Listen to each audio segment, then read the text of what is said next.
Hey everyone, welcome back to Paranormal M. Tonight I have another set of strange paranormal stories for you. Before we start, please subscribe to the channel and turn on notifications so you don't miss the next video. Our first story comes from Pamela Anderson, and it's about something many people would probably find scary at first. But instead of reacting with fear, she decided to stay calm, ask questions, and see what was really going on. It's an interesting one, especially if you've ever felt like something unseen was trying to get your attention. Now, get comfortable, relax, and I hope you sleep well tonight.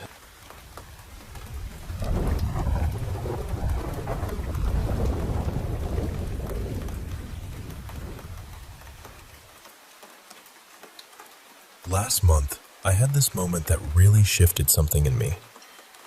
I started wondering if poltergeists, or at least some of the experiences we call poltergeist activity, might not be what we've always assumed they are. Most of us have been taught to think of them as dark, hostile, evil, or even demonic. That idea gets planted early, and once fear takes the wheel, it can change the whole experience. But I started thinking, what if we approach the unknown differently? What if, instead of reacting with panic, we paused and met it with curiosity? Not blind belief, not reckless trust, just calm curiosity. Because fear has a way of turning everything sharp. It closes us down. It makes every sound feel threatening, every movement feel dangerous, every strange moment feel like an attack. But curiosity leaves the door open just enough to ask, who's there? What are you trying to say? And that made me wonder something else. How do we actually find out who or what is trying to get our attention? I believe we're born with a natural ability to sense and communicate beyond words, but most of us are taught to shut that down. Some people stay connected to it naturally. Others need a bridge. For me, copper dowsing rods have become that bridge. So the next time you hear a sound that doesn't belong, or see something move when nothing should be moving, or notice something strange happening around you, give yourself a moment first. Let your heart settle. Let your breathing slow down. Don't rush straight into fear. Then, if you have rods, ask questions. Ask who is there. Ask what they want. Ask whether the energy is loving, neutral, or something you should step away from. I'm not saying this explains every poltergeist experience. I'm not saying every strange event is harmless. But I do think it might be worth asking questions before assuming the worst. Because when you think about it, if something is trying to get your attention and you keep ignoring it, maybe it would get louder. Maybe it would knock harder. Maybe it would move something bigger. That doesn't automatically mean it's evil. It might just mean it's trying to be noticed. And honestly, it wouldn't hurt us to try to understand more before we judge. Our perception is so limited. We only perceive a tiny fraction of what exists around us. There could be realities, beings, dimensions, and energies sharing space with us all the time, and we simply don't have the senses to notice them. And sometimes it isn't just our physical perception that limits us. Sometimes it's our emotional frequency. The way I understand it, emotions are energy, and energy carries frequency. Some beings may exist at much higher frequencies than we usually operate from. Others may be lower. And when someone is living in a low emotional state for a long time, feeling hopeless, unloved, angry, afraid, or deeply alone, that energy may attract more of the same. That makes me think about kids and teenagers who are bullied. When someone is pushed into sadness, shame, fear, or loneliness over and over, it can feel like a dark cloud follows them everywhere. Maybe there's more happening around people in pain than we realize. And maybe, if we had more understanding and the right tools, we could help people in ways we haven't even considered yet. Then I finally had a chance to test this idea. About half an hour before I wrote this down, I saw a white mist appear to my left. Then it happened again. So I grabbed my dowsing rods and started asking questions. I said, "Hello, my loving guide." The rods answered yes. I asked, "Were you trying to get my attention?" The answer was a small yes. Then I got this impression, almost like a thought that wasn't fully mine. "We're always trying to get your attention." And there was this light, playful feeling with it, almost like laughter. So I asked, "Did you just say that?" The rods answered yes. Then I asked, "Did I just see a white mist to my left twice?" "Yes." "Was it you?" "No." "Was it our cosmic cousins?" The rods gave a big yes. So I said, "Hello, my cosmic cousins." The rods answered yes. I asked, "Is there something you need to tell me?" "Yes." And then I got stuck, because I didn't know what to ask next. I'm still working on my intuition. Sometimes I receive impressions clearly, and sometimes it feels like trying to hear a whisper through a wall. My roommate Marcus is much better with that kind of thing, so I called him over and asked if anything was coming through for him. Before I could even finish the question, he answered. He said, "They're saying you're doing a great job." So I asked the rods, "Is that what you're telling me?" "Yes." Then I asked, "Are my posts helping people?" "Yes." After that, I got another impression. They wanted me to keep doing what I was doing. So I asked, "Did you just say that to me?" "Yes." Then I asked, "Is there anything else?" "No." So I said, "Thank you. I love you guys." And the rods crossed in acknowledgement.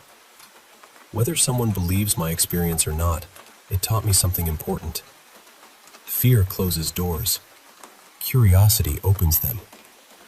For generations, we've been taught to fear the unknown. But fear can stop us from learning, understanding, and exploring possibilities that might exist beyond what we currently know. The moment I stopped reacting with fear and started asking questions, everything changed. Instead of assuming something negative was happening, I became curious. I wanted to understand what was taking place and why. That shift transformed the whole experience. Maybe every unusual experience isn't a threat. Maybe some of them are attempts at communication. Maybe some are invitations to learn something new about ourselves, consciousness, and the nature of reality. We don't have to believe everything blindly, but we also don't have to dismiss everything automatically. We can investigate. We can ask questions. We can stay open while still using discernment. At the very least, approaching the unknown with curiosity instead of fear gives us a chance to understand more than we did before. And if there's one thing I've learned, it's that reality may be much stranger, more connected, and more alive than we were taught. And to me, that is absolutely worth exploring.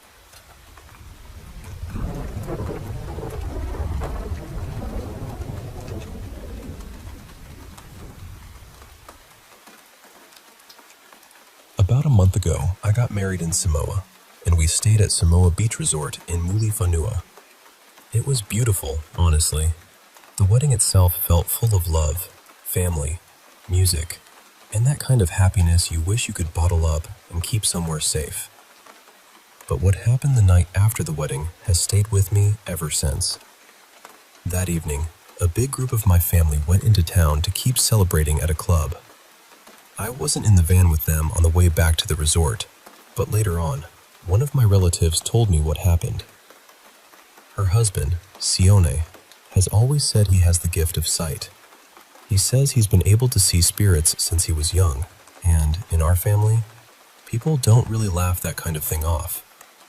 It's something we take seriously. On the drive back, someone in the van suddenly needed to use the bathroom. It was late, and my mom was driving.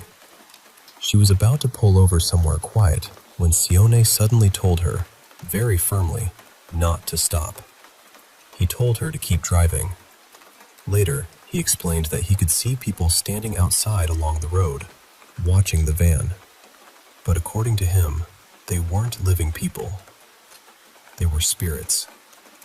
The part that made everyone go quiet afterward was that they realized they had almost stopped right near a burial site. Eventually, they found a closed service station, and the person got out to use the bathroom there. When they got back into the van, Sione apparently looked toward the back and said, "You're not welcome to come with us."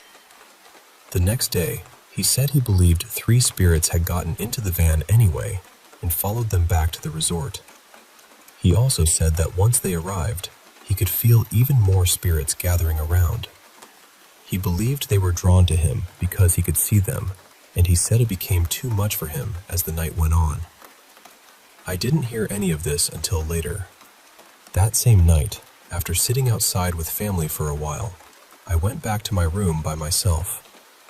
Everyone else stayed outside drinking, laughing, and celebrating. But the moment I walked into the room, something felt wrong.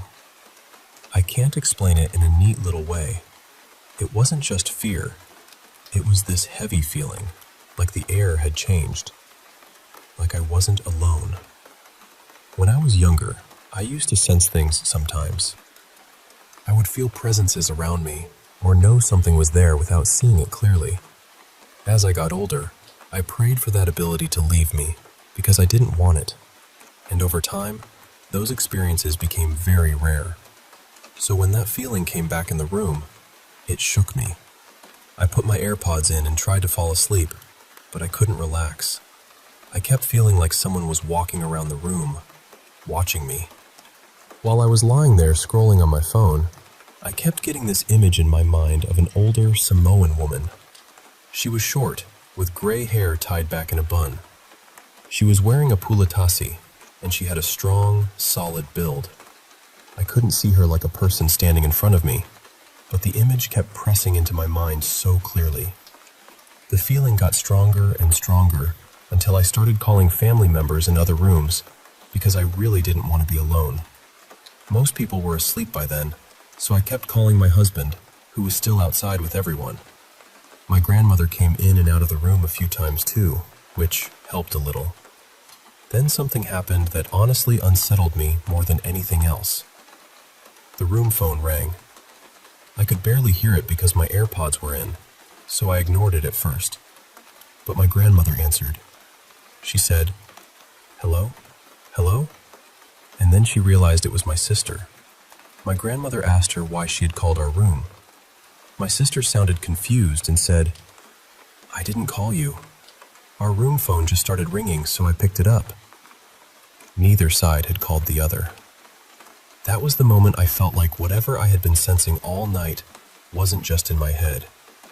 I spent most of the rest of the night praying until I eventually fell asleep. The next day, I told my husband what had happened, and I also spoke to Sione, the relative who says he can see spirits. He told me he had left the family gathering early because it had become overwhelming. He said there were around 20 spirits standing near us outside while everyone was celebrating. Then I started describing the older Samoan woman I had seen in my mind. Before I could even finish, he cut in and said, "Yes, that's her." He told me he believed she had probably been looking for him. I still think about that night. I don't know exactly what to make of it, but I know what I felt, and I know how real it seemed in that room. So I'm curious, has anyone else experienced anything like this in Samoa or anywhere else? Especially people from cultures where seeing or sensing spirits is something people genuinely believe in and respect.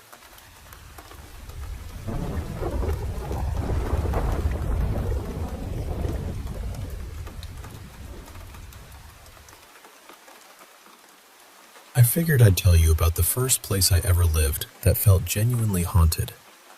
This was years before anything strange happened to me in my apartment, and honestly, this house was where I first learned that some buildings seem to remember people. It was back in 2014, during my junior year of college. Me and 4 friends moved into this very old house right across from campus. Everybody knew it as Old Honor. It was one of those houses that had a reputation before you ever stepped through the front door. People partied there, crashed there between classes, wandered in and out all day. It was basically a campus landmark with peeling paint and too many stories attached to it. The house was sort of passed down every year to a new group of guys from the fraternity I was in at the time. That had apparently been going on for decades, so naturally, there were always rumors about it being haunted. I had heard a few, but I didn't take them seriously. College houses collect rumors the way old rugs collect dust. But the house itself really was beautiful underneath all the neglect. It was a Victorian from the late 1800s, with arched doorways, old hand-painted details near the ceilings, and this kind of grand, tired elegance. You could tell someone had loved it once, even if the landlord clearly hadn't loved it in a long time. The weird stuff started almost right away, but at first it was easy to laugh off. Ceiling fans would turn on by themselves. Lights would click off when nobody was near the switch. Faucets in empty bathrooms would suddenly start running. It was creepy, sure, but not enough to scare us out of sleeping there. We treated it like the house had quirks. Then one afternoon, a friend of ours named Lacey was napping on the living room couch between classes. A few of us were outside on the deck when she came running out, completely shaken. She said she had woken up and seen an older man standing in the room, wearing a black suit that looked really old-fashioned, with a tall hat. At first, she thought one of us was messing around in a costume, but then he walked down this short hallway toward the next room, and nobody came out the other side. She got up to check, and there was no one there. We told ourselves she had probably been half asleep, maybe dreaming with her eyes open, something like that. And for the rest of the day, we acted like that explanation was good enough. A couple weeks later, we were having people over before a football game, and a few older guys came up to the house. They told us they had lived in Old Honor back in the 80s. Later on, I asked them if they had ever experienced anything strange there. They didn't even pause. They said yes. Then they told us what they knew about the house. According to them, it had been built by one of the town's early judges for his family, his wife and their 3 children. Not long after they moved in, the judge and all 3 kids died within a short period of time. The wife was supposedly so devastated that she ended her life inside the house. The former tenants said they had seen her now and then, but they told us she never seemed harmful. They actually believed she liked the house being full of people. Like the noise and laughter made it feel alive again. We thought it was a fascinating story, but even then, I don't think we fully believed it. After that, though, things changed. One of my roommates woke up around 2 or 3 in the morning and saw a woman in a white dress in the corner of his room. What bothered him most was the way she appeared. He said she wasn't standing exactly, and she wasn't floating either. She was suspended there, gently moving back and forth. He could see her feet, and they were hanging at about the height they would be if someone were dangling from the ceiling. He stared at her for a minute before reaching for his lamp. When the light came on, she was gone. Then there were the nights I woke up to singing. It happened maybe 3 or 4 times. I'd wake up in the dark and hear a woman's voice, very soft, singing somewhere inside my room. I could never make out the words. It would last maybe 30 seconds, sometimes a little longer, and then it would stop. One night, I was watching my brother's dog. I woke up for no clear reason and saw the dog standing stiff, growling at the exact corner where I had heard the singing before.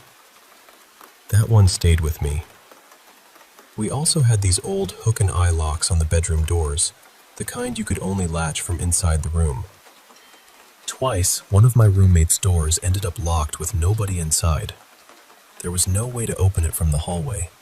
We had to climb onto the balcony, pull out the window AC unit, crawl through the window, and unlock it from inside. There was just no normal way for that lock to latch itself. But the moment that really scared me happened one evening after work. I was taking a shower. The bathroom was small. The shower was beside the toilet, and between the toilet and the sink there was a little trash can. On the back of the toilet, I had a small radio that I used to play the student station while I showered. I was halfway through washing up when suddenly there was this enormous bang. It was so loud I honestly thought someone had kicked the bathroom door in. At the same time, the radio volume blasted up so high it felt like the whole room had exploded into sound. I ripped open the shower curtain. The trash can was no longer beside the sink. It was sitting in the middle of the bathroom floor. And the radio was balanced perfectly on top of it, facing directly toward the shower. I didn't think. I didn't investigate. I ran straight out of that bathroom, soaking wet and completely naked, bolted into my bedroom, and slammed the door behind me. Later, I tried to make sense of it. I really did. But nothing explained it. The trash can had moved several feet. The radio had somehow left the back of the toilet and landed upright on top of the trash can. And both of them had turned so they were facing the shower, almost like someone had deliberately arranged them that way. After that, the activity kept going until we eventually moved into another house. But nothing ever scared me quite like that again. Old Honor isn't there anymore. It was torn down years later. And I know this may sound strange, but I hope whatever was in that house found peace. For all the fear it gave us, there was something deeply sad about it too. Like the place had been holding its breath for over a century, waiting for someone to finally listen.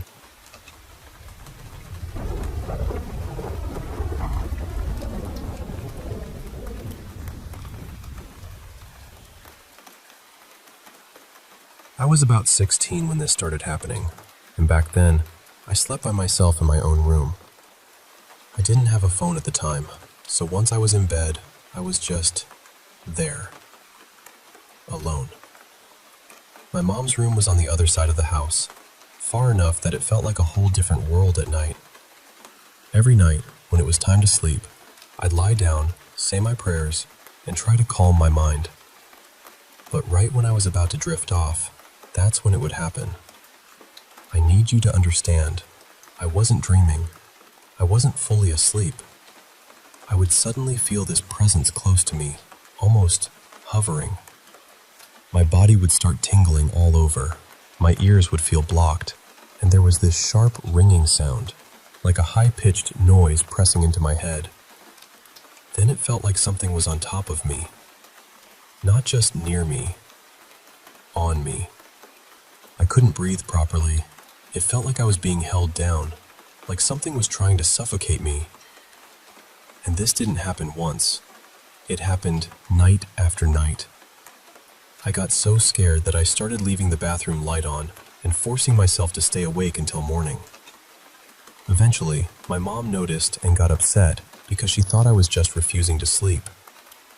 I didn't know how to explain it without sounding ridiculous. I ended up telling my aunt about it. She told me that the next time I felt it happening, I should say in my mind, "Please leave. You're not welcome here. I don't allow you near me." So I tried. And honestly, it got worse. The numb feeling spread harder through my body. The pressure got heavier. The suffocating feeling became more intense, and I could actually feel pain. It was terrifying. I remember lying there, trying not to panic, but feeling like whatever it was had noticed me noticing it. After that, I told my mom everything. From then on, I started sleeping in her room, and strangely enough, nothing happened there. Nothing happened when I slept on the living room couch either. It only happened in my bedroom. When I stayed at other people's houses, or at my dad's place, or anywhere outside our house, I never felt it. Not once. Eventually, my mom went into my room and prayed there with the Bible. After that, it stopped completely. I never felt that presence again. At least, not in that same way. But recently, about 4 years later, something else happened. In my room, there's a glass window above my bed. I always keep a thick curtain over it, but when the kitchen light is on, even just a little, it reflects around the edges of the curtain. It creates this faint strip of light on the wall. That night, I was lying in bed, and I could see that tiny beam of light coming in through the side of the curtain. I fell asleep for a while, then woke up thirsty. I grabbed my water bottle, took a drink, and as I looked toward the wall, I saw something pass through that beam of light. It looked exactly like a silhouette walking past my window from outside. I froze. At first, I tried to calm myself down. I thought maybe it was my mom getting up to drink water or moving around the house. But then the silhouette came back. This time, it moved closer to the window, almost like it was trying to peek through the little gap in the curtain where the light was slipping in. That's when I completely panicked. It didn't look like my mom. The shape had no hair. It looked like just a bald head close to the glass, trying to look inside. If it had been my mom, I would have seen her hair, because she usually ties it up at night. The next day, I asked her about it. She told me it wasn't her. Those are only two of the things that have happened to me. There are more, but I've already said a lot for now. I still don't know what to think about it. I don't know why it keeps happening, why it only happened in that room before, or how to make sure it doesn't come back. All I know is that it felt real, and it scared me more than I can explain.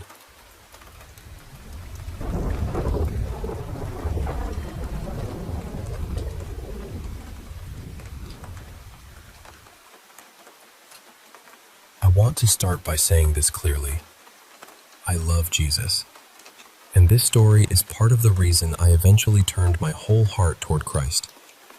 A few years ago, I got involved with a woman who said she was a medium. I still don't really know who she was. She called herself Angelina, but I never saw a clear picture of her face. Every photo she sent was cropped, blurry, or somehow covered. Whenever she called, it always came through as no caller ID. And even then, she never actually spoke. She would just stay silent on the line and text the whole time. The way she reached out to me was strange from the beginning. She emailed me out of nowhere, and at the time, my email wasn't posted publicly anywhere. I was talking to a guy back then, and she started telling me very specific things about him and his life. Things I had no way of explaining. Things that later turned out to be true. At first, I honestly thought one of my friends was playing some kind of prank on me. Then not long after that, she started saying someone close to us was in danger. She kept warning that something serious was going to happen, and she said she would help us when the time came. Soon after, one of my closest friends, Amani, died by suicide. That part still stays with me. On the night it happened, before any of us knew what had taken place, she kept messaging over and over saying something was wrong with him. She said she had a terrible feeling and that something wasn't right. Later, we found out he had already passed around that same time. After that, everything became even harder to understand. At first, I still thought maybe it was a prank or some kind of manipulation, so I brought friends into it. Other people close to me witnessed things too. We tried to catch inconsistencies. We tried to prove it was fake. We searched for any normal explanation. But instead of things becoming clearer, they only became more confusing. She seemed to know things she should not have known. There were times I would think a question without saying it out loud, and she would respond to it almost immediately. There were times I would say something out loud while I was completely alone, and then I would get a message answering what I had just said. My friends had moments like that too. Sometimes we would be talking about where someone was, or why they weren't answering, and before we even reached out, she would message with an explanation. I remember one time we were wondering why a friend wasn't replying, and she texted that the person was in the shower. There were other details she shared that I still can't explain. My mother passed away years ago, and this woman mentioned specific things from my childhood that I had never posted or told her. One thing that really unsettled me was when she said my mother had painted my room purple when I was little. Maybe someone could guess that, but my mother had even painted the concrete floor purple, and she knew that part too. That was such a strange, tiny detail. It didn't feel guessable. What made it even more confusing was that she rarely spoke as herself. A lot of the time, She claimed my friend Amani was communicating through her, and sometimes the tone, the slang, the way the messages were written felt so much like him that it honestly shook me. Eventually, she introduced this whole belief system about helping spirits cross over. She said spirits were confused and needed help remembering who they were before they could move on. We were encouraged to ask questions that would supposedly help them remember their lives. Looking back now, I know how unusual all of this sounds, but at the time, it felt very real. It felt intense, emotional, and heavy. As it kept going, I started to feel spiritually and emotionally unwell. I felt drained. I felt uneasy. I felt like something was sitting over my life that I couldn't shake. Around that same time, I was deeply involved in New Age practices. I had crystals. I made spell jars. I worked with herbs and other things like that. But little by little, I started feeling convicted that I should not be involved in any of it. Eventually, I decided to step away completely. I blocked her, and I turned fully toward Christ. I bought a Bible. I gave my life to God. I got rid of everything connected to those practices. I cleaned it all out of my life. I still can't fully explain everything that happened. I can't prove all of it, and I understand that people may interpret it differently. But I know what it did to me. It changed me, permanently. And it led me to where I am now. Because if that kind of darkness was real, then I knew the light had to be real too. I'm not here saying I have all the answers. I'm just wondering if anyone else has experienced something that shook them spiritually or emotionally in a way they couldn't easily explain, and somehow pushed them toward faith in God. If you have, I would genuinely be grateful to hear your story.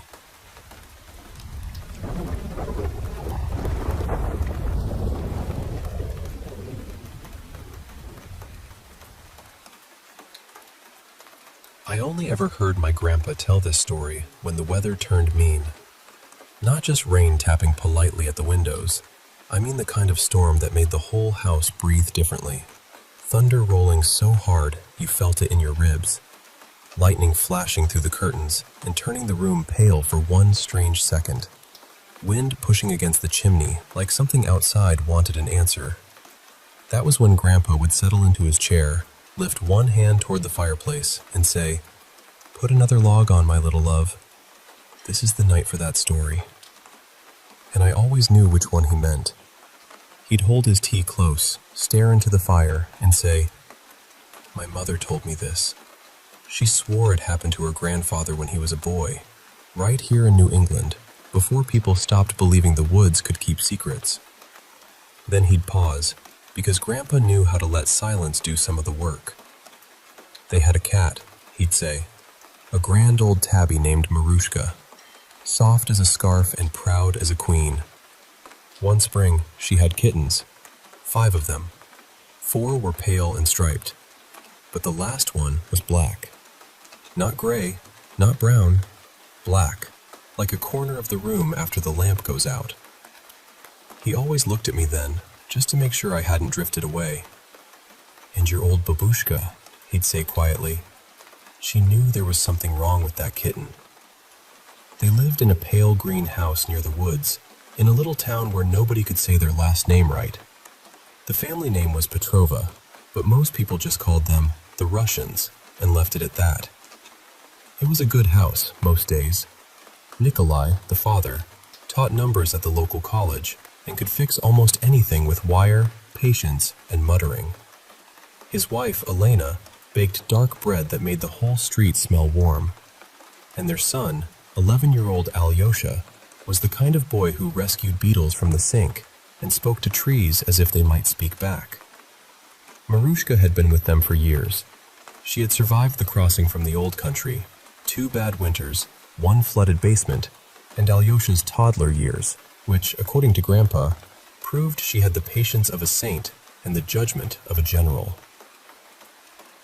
So when she had kittens beneath the piano bench one damp April morning, Everyone treated it like a blessing. Everyone except Babushka. She stood in the doorway, looked at the black kitten, and crossed herself. "Not that one," she whispered. "You do not keep that one." Elena laughed softly and said, "Mama, it's barely bigger than a mitten."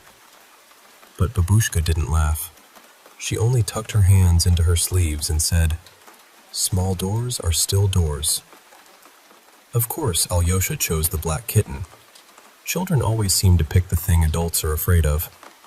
He named her Nika because he said she looked brave and because she was the first one to crawl out of the basket. At first, she seemed perfectly normal. Tiny paws, little needle claws, a squeaky meow that sounded almost embarrassed to exist. But then things began to happen. Alyosha's canary stopped singing one morning and was found stiff in the bottom of its cage, though the cage door was still latched. A jar of preserves shattered in the pantry while no one was near it. At night, footsteps crossed the hallway, soft and slow, even when everyone was in bed. And Nika was always sleeping when they checked on her, curled up, innocent, sweet as a drop of cream. Elena kept saying, "She's only a kitten." But Babushka began sewing little bundles of herbs into the curtains. She salted the thresholds. She whispered prayers under her breath whenever Nika passed by. Then Alyosha started dreaming. He dreamed something sat at the foot of his bed, something long and folded, something with hands that reached too far and a mouth that breathed cold air over his blankets. One night, he woke screaming so hard Nikolai nearly tore the bedroom door from its hinges. They found Alyosha pressed into the corner, his nightshirt ripped open, thin red scratches running down his chest. "She was on me," he sobbed. "But it wasn't her. Her face opened wrong." Nikolai turned toward the window. Nika was sitting there on the sill, tail moving slowly, eyes black and bright in the lightning. That was when Babushka said, "Enough." Elena cried while Nikolai wrapped the kitten in a wool blanket. Alyosha wouldn't look at her. Nobody wanted to say what they meant to do, because saying it would make them monsters, and not saying it let them pretend they were only frightened people doing what frightened people do. But Babushka led them into the woods behind the house, deeper than Alyosha had ever gone. The storm had not broken yet, but the trees were already moving like they knew it was coming. They reached a circle of old stones half buried in moss. Grandpa said those stones were older than the town, older than the road, older than any name people had given that place. Babushka placed Nika in the center. The kitten did not run. That was the worst part, Grandpa said. She just sat there and watched them, too still for anything so young. Babushka knelt and began to speak in words Alyosha didn't understand. The air grew sharp. The trees stopped rustling. Even the insects went quiet. Then Nika opened her mouth, and the sound that came out was not a kitten's cry. It was low and tearing and too large for that small body. The shadows under the trees pulled toward her, sliding over the ground like spilled ink. For one moment, Alyosha thought he saw shapes inside the darkness. Fingers, teeth, eyes that had been waiting a very long time. The wind rose all at once. Nikolai grabbed Elena. Elena grabbed Alyosha. Babushka kept speaking. Then lightning struck somewhere nearby, close enough to split the night wide open. And just like that, the darkness tore loose from the kitten. It lifted from Nika like smoke, twisted once above the stones, and rushed into the woods. Everything went still. Nobody moved. Then Nika sneezed. A tiny, ridiculous, ordinary kitten sneeze. Elena was the first to run to her. She scooped that little black cat into her arms and wept into her fur. Nika trembled and purred and tucked her face under Elena's chin. Babushka stood there for a long time, staring into the trees. Finally, she crossed herself and said, "It has gone out." they brought Nika home. After that, the house was peaceful again. Alyosha's dreams stopped. The footsteps stopped. The lights no longer flickered. Nothing died strangely. Nothing watched from corners. And Nika grew into the laziest cat in all of New England. She slept in sunbeams, stole butter when no one was looking, and became so round that Nikolai said she was less a cat and more a loaf with opinions. Alyosha loved her for years. She slept on his bed, sat beside his school books, and waited by the door whenever he came home from college. Later, when he had children of his own, Nika was still there, gray around the mouth and slow in the legs, but purring like a little engine. Babushka never fully trusted her, though. Not completely. Even after 15 quiet years, even after Nika proved, day after day, that she was only a cat. Whenever storms came rolling over the town and the old woods shook in the wind, Babushka would glance toward the trees and lock the back door. Just in case. Because whatever had been inside that kitten had left her. But no one ever found out where it went. And on certain stormy nights, if the thunder was loud enough and the lights flickered just so, they sometimes heard something moving beyond the tree line. Not coming closer exactly. Just searching.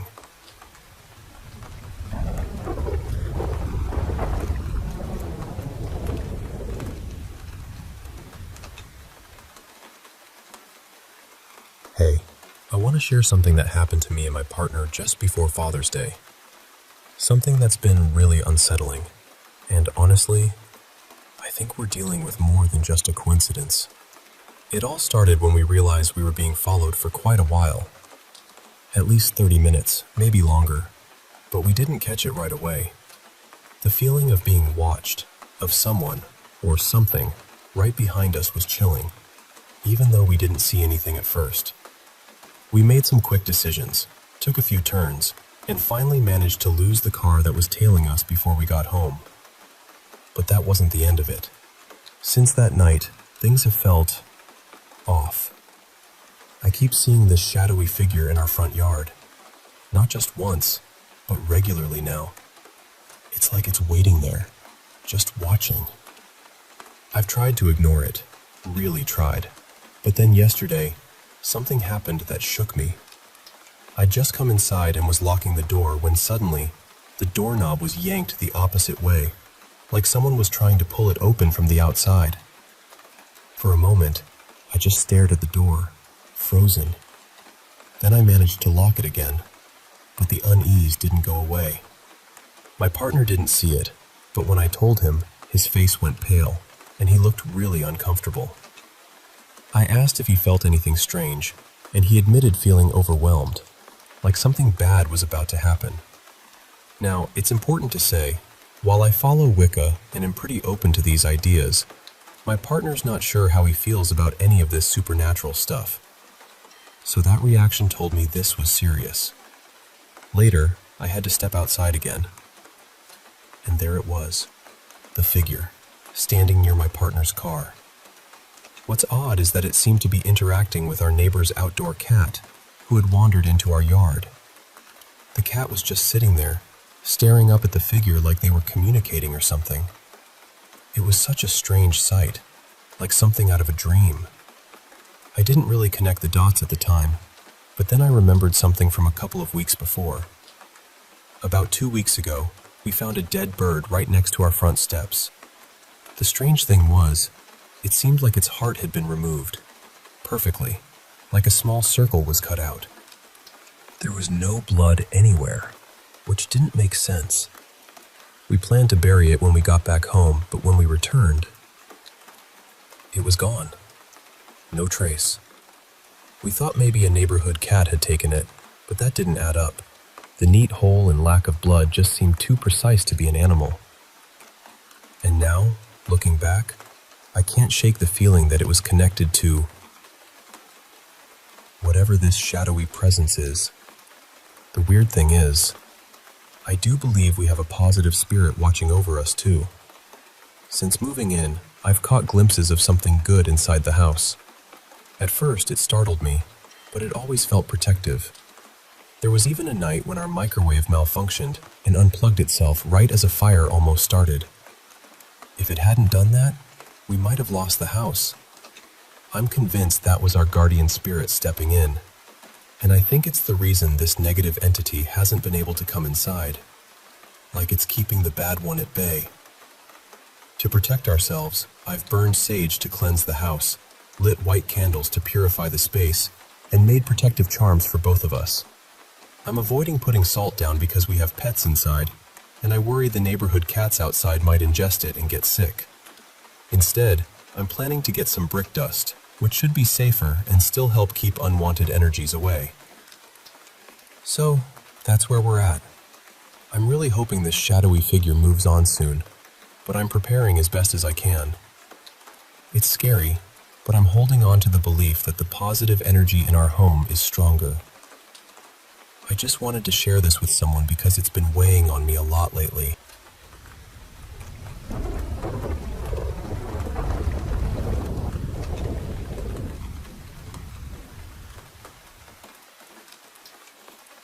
Hey, I want to share something that happened to me recently. Something a bit unsettling, but very real to me.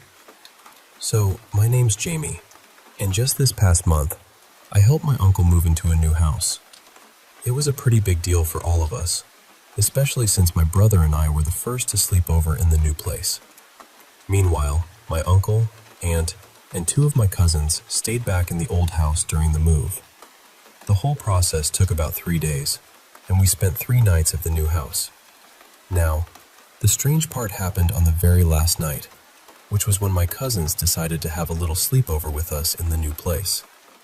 Let me tell you, the old house was already kind of infamous in our family for weird things happening.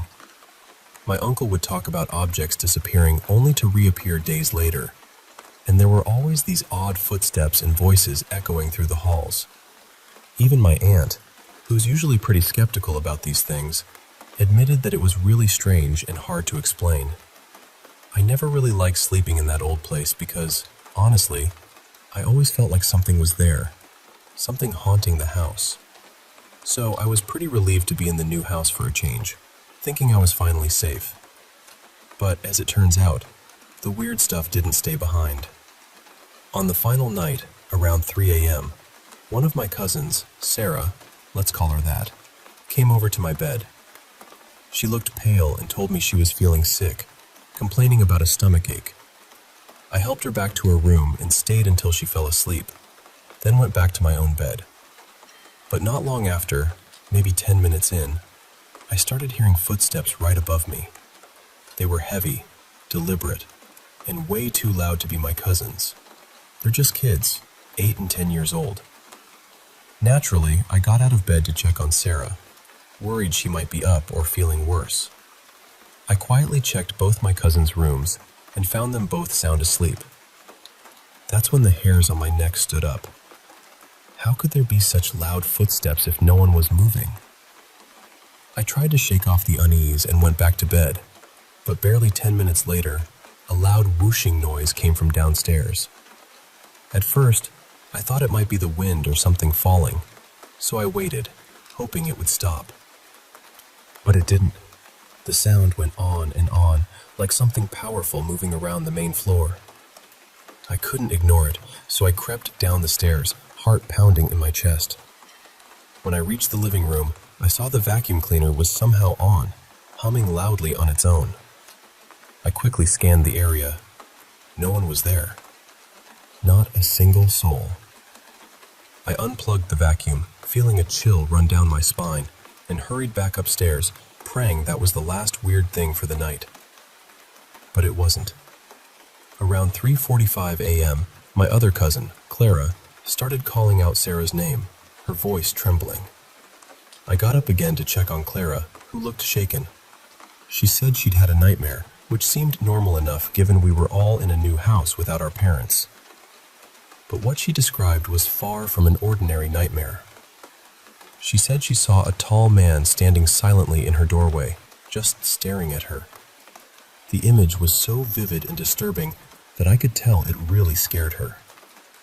I comforted her as best as I could, and after about 20 minutes, she finally drifted back to sleep. I went back to my room, but honestly, I knew I wouldn't get any sleep the rest of the night. I haven't told my uncle about all this yet. I don't want to add any stress to their big move. I don't really know what I experienced that night, but it shook me to my core. And even now, whenever I think back, I can still hear those heavy footsteps echoing above me and see that silent figure standing in the doorway. It's like the old house's shadows followed us, refusing to let go. Thanks for listening. Sometimes sharing these stories makes them a little less scary.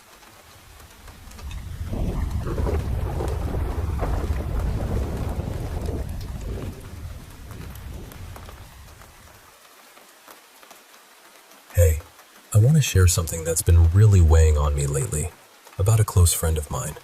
Let's call her Clara, just to keep things private. You know, Clara was always someone full of light, easygoing, carefree, the kind of person you could just be around and feel at ease. But over the past few weeks, something terribly wrong has been happening to her. So it all started a few weeks ago when Clara was at her house with her boyfriend and another couple. It was supposed to be just a normal evening, but suddenly, Clara began screaming. Really loud, frantic screams. Then she started scratching herself, not just absent-mindedly, but like she was trying to claw something off her skin. And the most unsettling part was how she started speaking gibberish. Words that made no sense, almost like a language I'd never heard before, all while she was just lying there in bed. It was terrifying. Her boyfriend called an ambulance and she was rushed to the hospital. But then, just about an hour or so after she got home, she started feeling unwell again and drove herself back to the hospital. She stayed there through the night. The next day, things got even more unsettling. Clara showed up at their house trying to take one of their kids with her. They have 4 children, by the way. Apparently, she had walked back from the hospital to their house, leaving her car behind. Now, the walk isn't exactly short or easy. It's not like she could just casually stroll that distance, especially not in her condition. Her boyfriend was really shaken up when he saw the car missing. He refused to let her take the child, which I think was the right call. But that moment just felt so eerie. Then Clara was back in the hospital for about 2 weeks. During that time, she made it clear that no one could visit her. She didn't have any way to communicate either because she'd left her phone at home.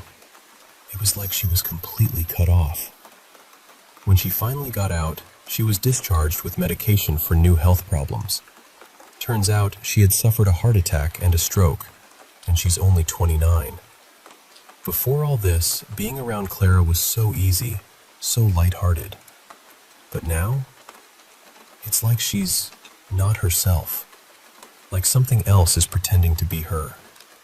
Menacing. Negative. That's the only way I can describe it. For about a month now, Clara's been experiencing really strange things in her home. Things that I, unfortunately, have witnessed myself on occasion. Like toys lighting up on top of the fridge when no one is around, or a bubble gun suddenly blowing bubbles in the kitchen, all by itself. And Clara believes that these are signs from her deceased son, who died about 4 years ago, just a day or 2 after he was born. Clara is a practicing witch, not one to label herself under any particular tradition, but she's been drawing odd symbols outside her home, scattered all around without any obvious order. She talks about feeling her son's presence when she practices. I remember seeing her altar before, and it was such a positive, cheerful space filled with love and light. But now, the altar just feels wrong, like it's been tainted or corrupted somehow. Being in her house now is almost unbearable. And talking with Clara, it's not the easy, genuine conversation it used to be. It feels like there's something in there, something trying to act like her, trying to gather information from us. It's chilling. I don't know what's going on exactly. Maybe it's the trauma, or maybe it's something darker. But I felt like I had to share this because it's been haunting me. Have any of you ever experienced something like this? Something that feels like a person you love isn't really themselves anymore. Because that's exactly what it feels like with Clara.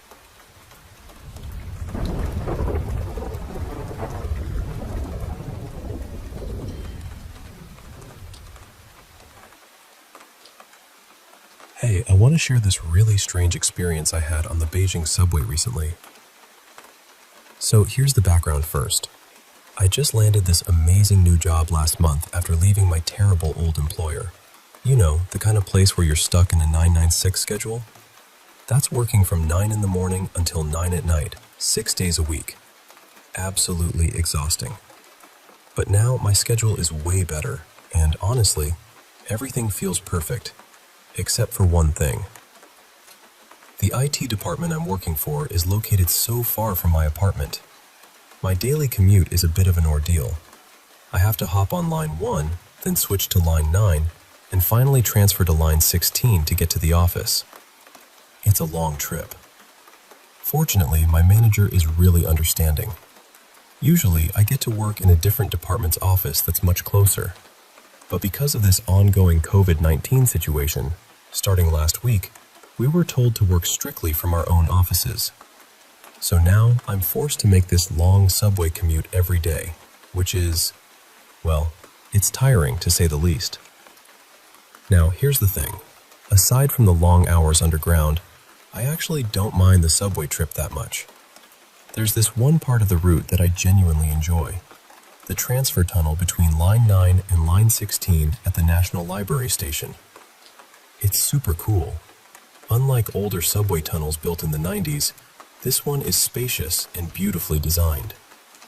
The walls are lined with smooth, glossy marble, and the entire tunnel is lit up with thousands of tiny LED lights that sparkle like stars. It feels like walking through a futuristic corridor, bright and welcoming. Honestly, it's the highlight of my daily subway travel.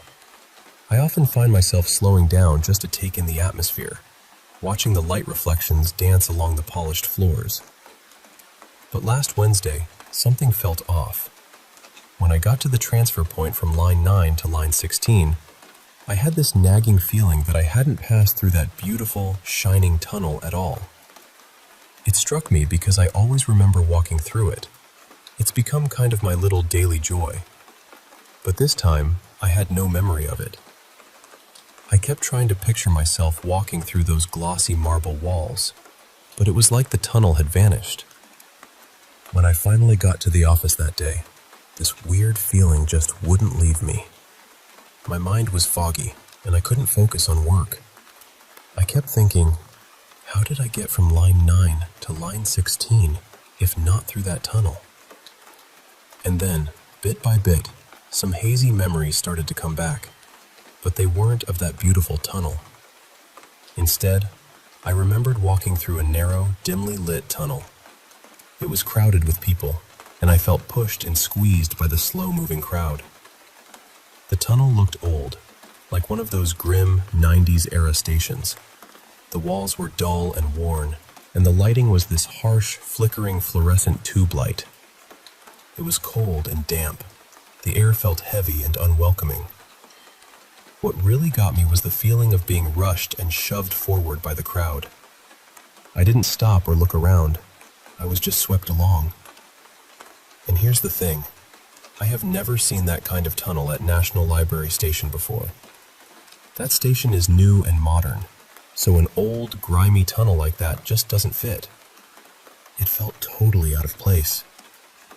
Even now, when I think back on that moment, I can almost feel the cold, wet air on my skin, and I can still hear the muffled sounds of footsteps and murmurs echoing in that narrow tunnel.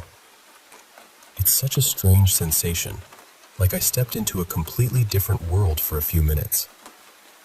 I really wanted to brush it off as a sleepy morning mix-up, maybe my brain playing tricks on me. But then, something similar happened again on Friday and Monday. I still can't quite explain it, and it's been bugging me all week. I guess I'll keep an eye out next time during my commute and maybe talk about it again. For now, though, I have to go walk my absolutely cutest dog in the world. He's waiting for me, tail wagging and all excited. Thanks for listening to my story. I hope it wasn't too weird or spooky, but honestly, I'm still trying to wrap my head around it myself.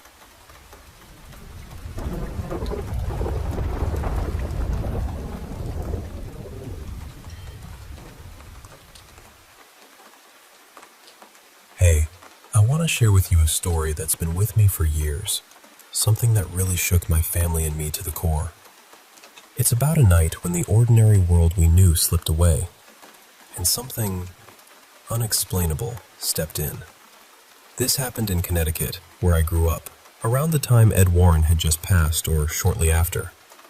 And it involves my family, my cousins, and the famous Lorraine Warren herself. So, picture this. I was about 14, and my dad and I were staying over at my aunt's house. The house was a two-family home. My aunt and uncle lived on one side, and my cousin and her family on the other. It was a brand new house, just built a couple of months before we stayed there. Later, I learned some things about this house that made that night even more chilling. In the days before that night, my aunt had been having these really intense dreams. Or at least, she thought they were dreams.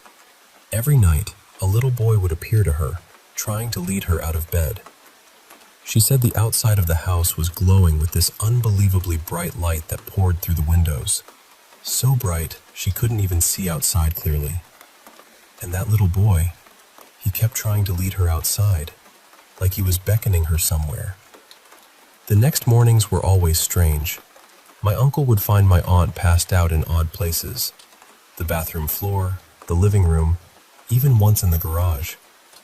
At first, they thought she was just sleepwalking, but something about it didn't sit right. Now, on to the night itself. It was around 2 a.m., when suddenly this terrible scream echoed from the upstairs living room. It was loud, desperate, the kind of scream that makes your heart pound and your skin crawl. My dad, my aunt, my uncle, and I all woke up instantly, our blood running cold. We ran upstairs, fearing someone was hurt. When we got there, my cousin and her husband were in the living room, clearly shaken. Their son, he was about 2 years younger than me, sat in a rocking chair, his back to us. Something was off. The moment my uncle touched his shoulder, the boy turned around, and we saw his face. It was terrifying. His skin was turning this strange grayish color, like the life was draining out of him, and his eyes were bloodshot and wild. We tried asking him what was wrong, but he started speaking in Latin. Not just a few words, long sentences, guttural and eerie, as if some otherworldly voice was coming through him. He rocked back and forth in the chair, like he was trapped inside his own body. Now, the kid was known to be a bit of a prankster, so my uncle and cousin's husband thought he was messing around. They yelled at him to stop and went to pull him out of the chair.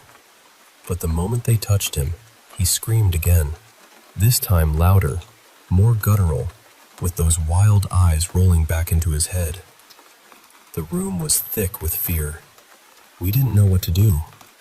My cousin rushed to grab a glass of water, thinking maybe this was sleepwalking or some kind of seizure, and threw it on him. But instead of waking him, he just laughed. A deep, haunting laugh that didn't sound like him at all. My aunt, who was a deeply religious woman, suddenly ran downstairs and grabbed some holy water and crosses she kept in the house. At that moment, we all realized this was more than a prank or a medical issue. My dad and uncle managed to get the boy out of the rocking chair, holding him down as he struggled and kicked like a trapped animal. My aunt came back, holy water in hand, and cautiously touched his back. I watched in frozen horror as the skin beneath her hand seemed to burn. A mark the exact shape of her palm appeared on his grayish skin. He screamed, a raw and pained sound, before finally going limp and passing out. I stood there, unable to move, my heart pounding so loud I thought it would burst. Everything felt unreal, like we were trapped in some nightmare we couldn't wake up from. We called the police around 3 a.m., and soon paramedics arrived. They examined my cousin's son, who thankfully woke up, though the burn mark on his back remained. The police were just as baffled as we were, and suggested we reach out to Mrs. Lorraine Warren, the famous paranormal investigator who lived nearby. No one slept that night. My dad and I left the next morning, but the story didn't end there. About a week later, my aunt called Lorraine Warren and invited her to the house. From the moment Mrs. Warren stepped inside, she knew something was deeply wrong. She revealed that the land the house was built on was a kind of portal to another dimension, a gateway that shouldn't have been disturbed. The little boy from my aunt's dreams, she explained, was actually trying to guide her outside through this portal. If a human crossed through it, it would open the door for demons to enter our world. One had slipped through and possessed my cousin's son because he wasn't strong enough to fight it off. Lorraine Warren conducted a seance and a thorough cleansing of the house, working to close the portal and banish the dark presence. After that, my family lived in that house for another 8 years without a single problem before they finally sold it and moved away. I never stayed there again after that night. Even now, years later, the memory still haunts me.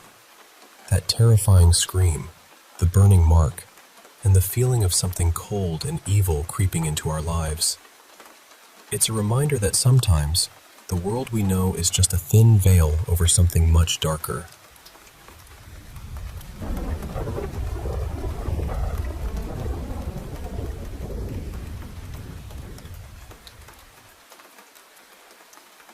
You know, this is one of those things I've gone back and forth on for years, because I don't want to force a supernatural explanation onto something that might have had a very human one. But I also know what I felt. My older cousin had dealt with schizophrenia since he was very young. I know people have opinions about childhood schizophrenia, but that's not really the point here. Growing up, he used to say he could hear people talking behind him, whispering about him, watching him somehow. He could never prove it, of course, but to him it was completely real. The schizophrenia came from his mother's side of the family, and we're related through his father's side, so I never worried about it being something I might have inherited too. For a while, he lived back and forth between our house and a psychiatric facility in the next town over. At the time this happened, he was staying with us, and he was actually doing better than usual. He was taking his medication regularly, and for once it seemed like the doctors had found the right mix.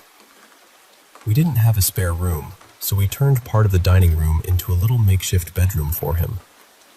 It had a mattress, a couple of temporary wall panels, one small door, and this huge TV that honestly took up way too much space. There were 2 tall windows in there, but he always kept them covered because he was convinced the neighbors could see him. The whole space was tiny, maybe 9 or 10 feet long and around 5 feet wide. It wasn't really a room so much as a pocket of privacy. One afternoon, my mom started calling for him from the other side of the house. She called once, then again, then louder. By the 5th time, I figured he just couldn't hear her, so I went over to his little room to tell him. I opened the door, and I stopped immediately. He was sitting on the mattress with his back partly turned toward me. He had noise-canceling headphones on, his eyes were closed, and he looked completely calm, like he was listening to music or watching something on the TV. He clearly hadn't heard my mom at all. But the room felt wrong. Not scary in a dramatic way. Not like the air turned cold or the lights flickered. It was quieter than that. Heavier. There was a space on the mattress behind him, and as I looked at him, I became aware of something there. I couldn't see it clearly, not like a person standing in front of me. It was more like a hunched, faint shape, almost translucent, angled toward him. It wasn't standing up. There wasn't enough room for that anyway. It was crouched or folded somehow, right behind him on the mattress, facing him while he sat there with his eyes closed, completely unaware. And the strangest part was that it didn't feel like it noticed me at all. I stood there for maybe half a minute, not saying anything. I was just staring at that empty spot behind him, trying to decide whether my mind was filling in shadows or whether something was actually there. Then, out of nowhere, he shouted, "Oh crap," and whipped around. He looked directly at the exact same empty spot I had been staring at. His eyes were huge. Then he looked at me, and I must have looked just as shocked as he did. Neither of us said anything about it. I think we both knew there was something to say, but neither of us wanted to be the one to say it first. I also didn't want to make things worse for him. I didn't want to confirm something that might feed into his fear or trigger him somehow. So I just said, "My mom's been calling you. You should go see what she needs." And that was it. He got up, walked past me, and we both left the room without looking back. Whatever had been on that mattress, or whatever we thought had been there, we ignored it like it was a spill nobody wanted to clean up. A couple of months later, his condition got worse again, and he moved out. We turned that little space back into a dining room, and nothing strange ever happened in that area afterward. Not before, not after. Over the years, we've cleansed the house a few times for different reasons, but I've never really connected any of that to what happened in his room that day. Sometimes, late at night, when I'm sitting alone on my laptop, I still get the feeling that someone is behind me.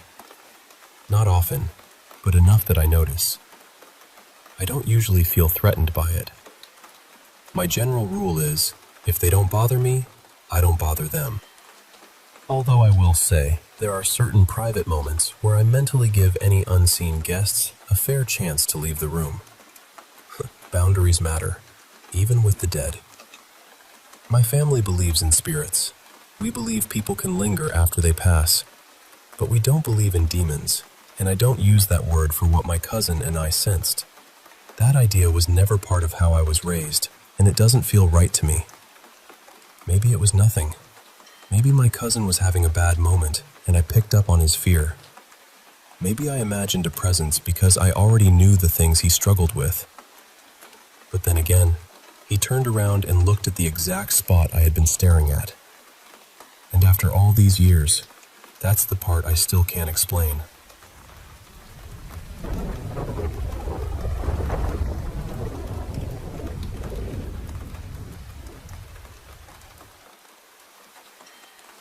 I usually tell stories about things I haven't actually lived through, things that come to me during meditation or in those strange, quiet moments when your mind starts opening little hidden doors.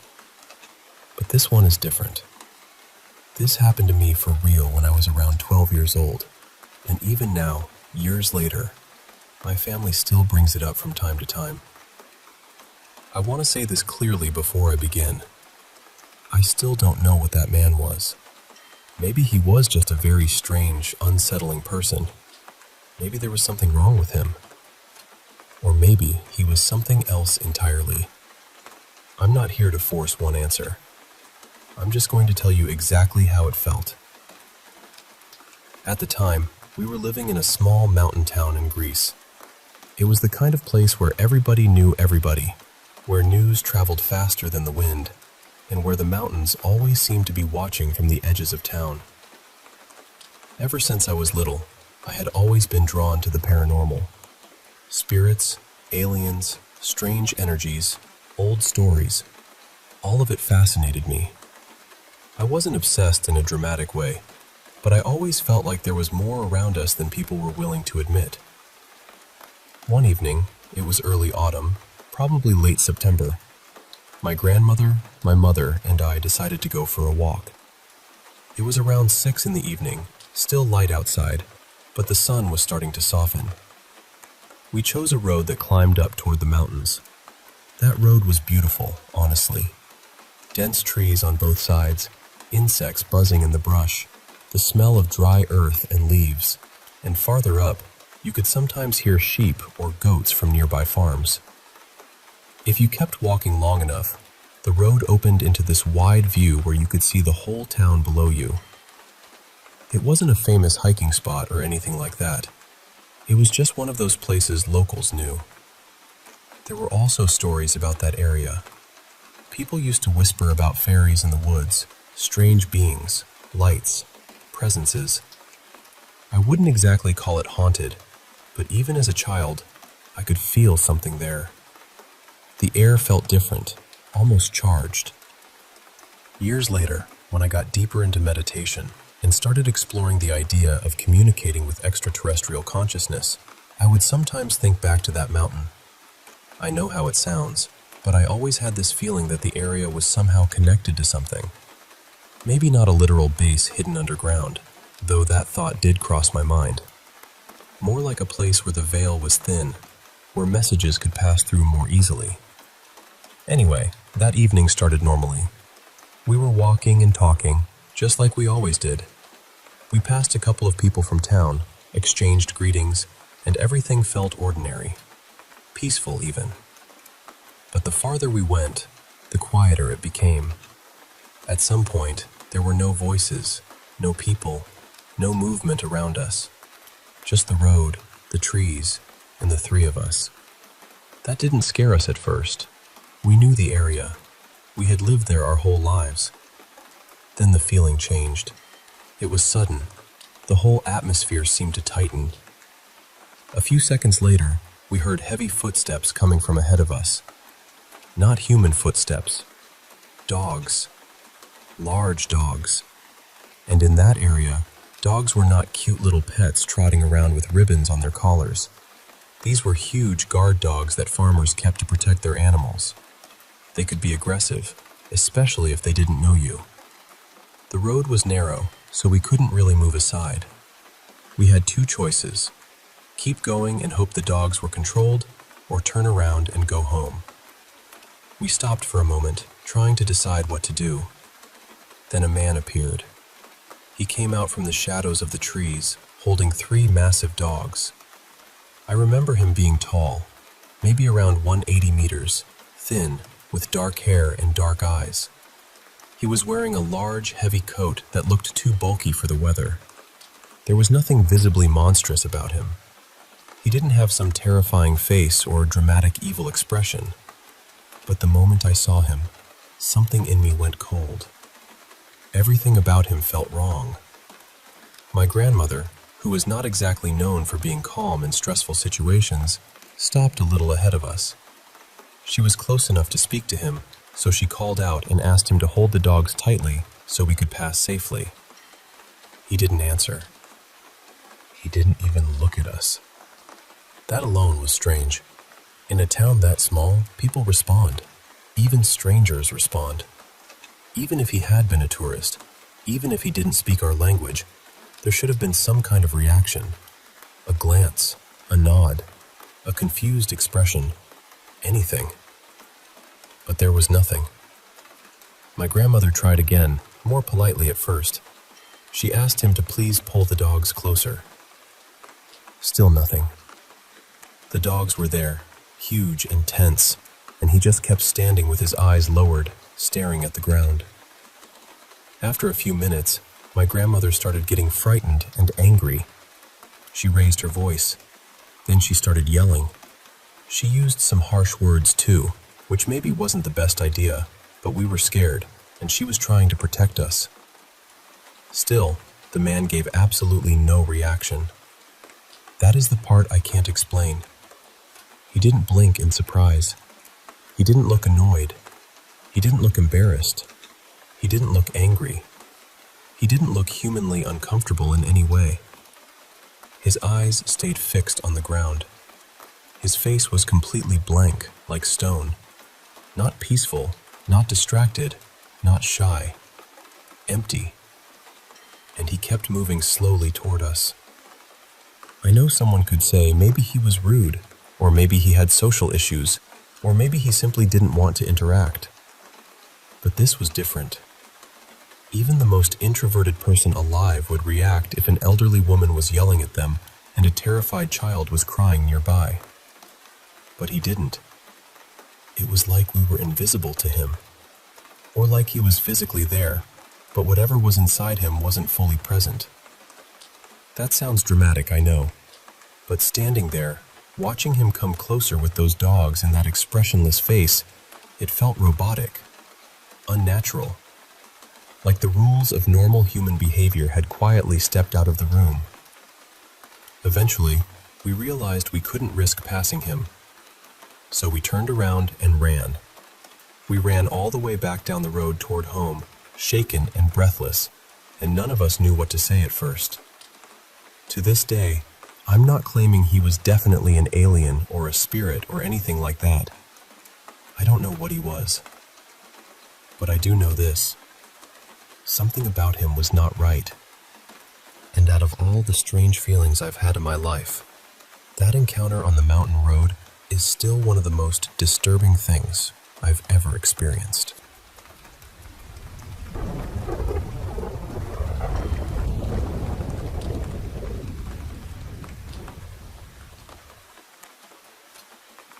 Honestly, this has been going on for years now, and it's the whole reason I won't keep an alarm clock in my room anymore. It started about 7 years ago with my dad's old alarm clock. At first I figured he was messing with me.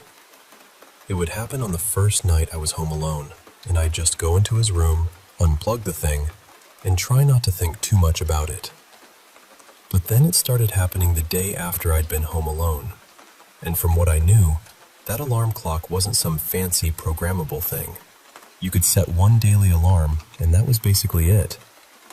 My dad isn't really the prankster type either. He barely jokes around like that, so the more it happened, the less funny it felt. At first, he didn't believe me. I don't really blame him. It sounded ridiculous. But I kept bringing it up, especially because our dog started acting terrified of his bedroom closet, and only when I was alone in the house. Later on, around late middle school, I got my own alarm clock. For a while, everything was normal. Then one night, again while I was home alone, it suddenly switched over to the radio setting by itself. It wasn't even clear music. It was static, distorted voices, and these weird overlapping sounds, like two radio stations fighting over the same signal. I managed to mess with the settings and got it to stop for a few months. Then it happened again, and this time it wouldn't stop making those warped radio noises. I told myself it was just old and buggy, because that was easier than thinking about anything else. My dad finally believed me around that time. I was at a friend's house one night when he called me around midnight. He sounded unsettled. He said the dogs were doing exactly what I had described before. Milo was under the bed barking like crazy, and Copper was standing stiff in front of the closet, barking at it like he was guarding my dad from something. Those dogs had never acted like that over anything else. Copper especially never barked at people inside the house. But that night, once my dad got to the room, Milo bolted out from under the bed, and Copper stayed glued to his leg until they were away from the bedroom. The next day, when I got home, my dad told me something else. He said the alarm clock had gone off at around 2:40 in the morning, just like I'd been telling him. After that, he got rid of it and didn't use an alarm clock for almost a year. More recently, over the last couple of years, my dad has been going on short business trips, usually 3 or 4 days, sometimes 5. When he's gone, I stay home to take care of the dogs and the chickens.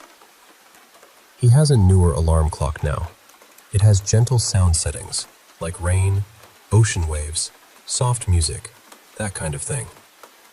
And, sure enough, when I'm alone in the house, it turns on by itself sometime between 2 and 3 in the morning. It starts quiet, then slowly gets louder over the next hour or so. I live upstairs now, and I basically have my own little apartment up there, so I usually only notice it if I'm downstairs, heading to the bathroom, or grabbing something to eat. But sometimes, even the rain or beach sounds get loud enough that I can hear them from the top of the stairs unless my door is closed. I've never gone into his room while it's happening. I just stay upstairs and try to ignore it. Eventually, it stops on its own. Sometimes it happens the first night he's gone, sometimes the second or third. Once it happens, I unplug it. Lately, I've started unplugging it on the first day, just so I don't have to deal with it at all. I've checked the settings before. There's never any routine set up, no hidden timer, nothing. My dad says he doesn't even use the alarm unless he has to wake up early, and even then, he sets it for 5 a.m. at the earliest. I'm not saying the house is haunted. I don't really know what I'm saying, to be honest. These are just the main strange things that happen here. There have been a few other moments, though. Like my dad texting me while I'm out, asking if I'm home. Or last year, when he thought my ex was upstairs while I was at work, because he heard footsteps or movement in my room around 9 or 10 at night. I usually just chalk that up to the house settling, or creaking, or whatever houses do at night. But there's something else too, and I don't know if it's connected.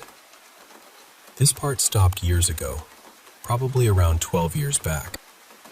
But when I was in elementary school, before my older sister moved out, I used to occasionally see what looked like me standing at the end of the upstairs hallway near my old bedroom.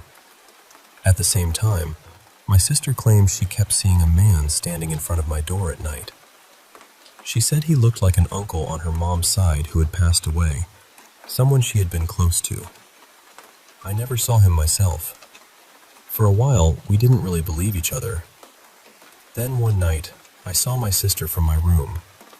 She was peeking out of her doorway, staring straight through mine with this terrified look on her face. Then she ran to the bathroom. When she came back out, she did the same thing again, just staring. I called her name 3 times, and she didn't answer once. Later, when she was home alone with me, she called my name from the living room, sounding confused. I was literally in the next room playing with the dogs, so I asked her why she was yelling for me. She looked at me, then looked up the stairs, and told me she swore she had just seen me peeking my head out from behind the upstairs wall, staring at her. The look on her face told me she wasn't joking. She acted different for the rest of the night and kept checking the stairs every so often. Around that same time, I came home from school while my mom was having surgery and my dad was with her. When I walked in, I heard my mom call my name from their bedroom.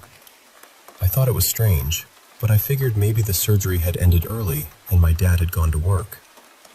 I went to their room. Nobody was there. I called back a few times. I checked the bathroom, the closet, everywhere. Nothing. For a while that same month, my sister and I were both woken up a few times by what sounded like someone walking outside our windows. We'd hear rocks from the front path being kicked around or thrown against the side of the house. The house isn't old. It was built for us when I was about 3, so it's not like there were previous owners or some long history attached to it. But every weird thing that has ever happened there seems to happen upstairs, in the hallway, or near the closet in my dad's room. I'm bringing all this up because, from what I've read from other people, it almost sounds like a mimic. Something copying voices, faces, and familiar sounds. And the strangest part is that, except for the things my sister experienced, it almost always happens when someone is home alone.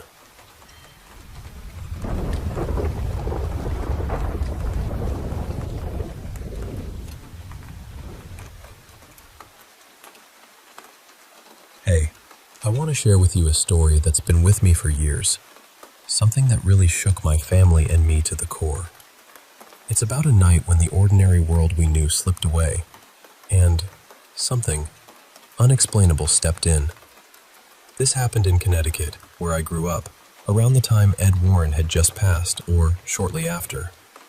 And it involves my family, my cousins, and the famous Lorraine Warren herself. So, picture this. I was about 14, and my dad and I were staying over at my aunt's house. The house was a 2-family home. My aunt and uncle lived on one side, and my cousin and her family on the other. It was a brand new house, just built a couple of months before we stayed there. Later, I learned some things about this house that made that night even more chilling. In the days before that night, my aunt had been having these really intense dreams. Or at least, she thought they were dreams. Every night, a little boy would appear to her, trying to lead her out of bed. She said the outside of the house was glowing with this unbelievably bright light that poured through the windows. So bright she couldn't even see outside clearly. And that little boy, He kept trying to lead her outside, like he was beckoning her somewhere. The next mornings were always strange. My uncle would find my aunt passed out in odd places: the bathroom floor, the living room, even once in the garage. At first, they thought she was just sleepwalking, but something about it didn't sit right.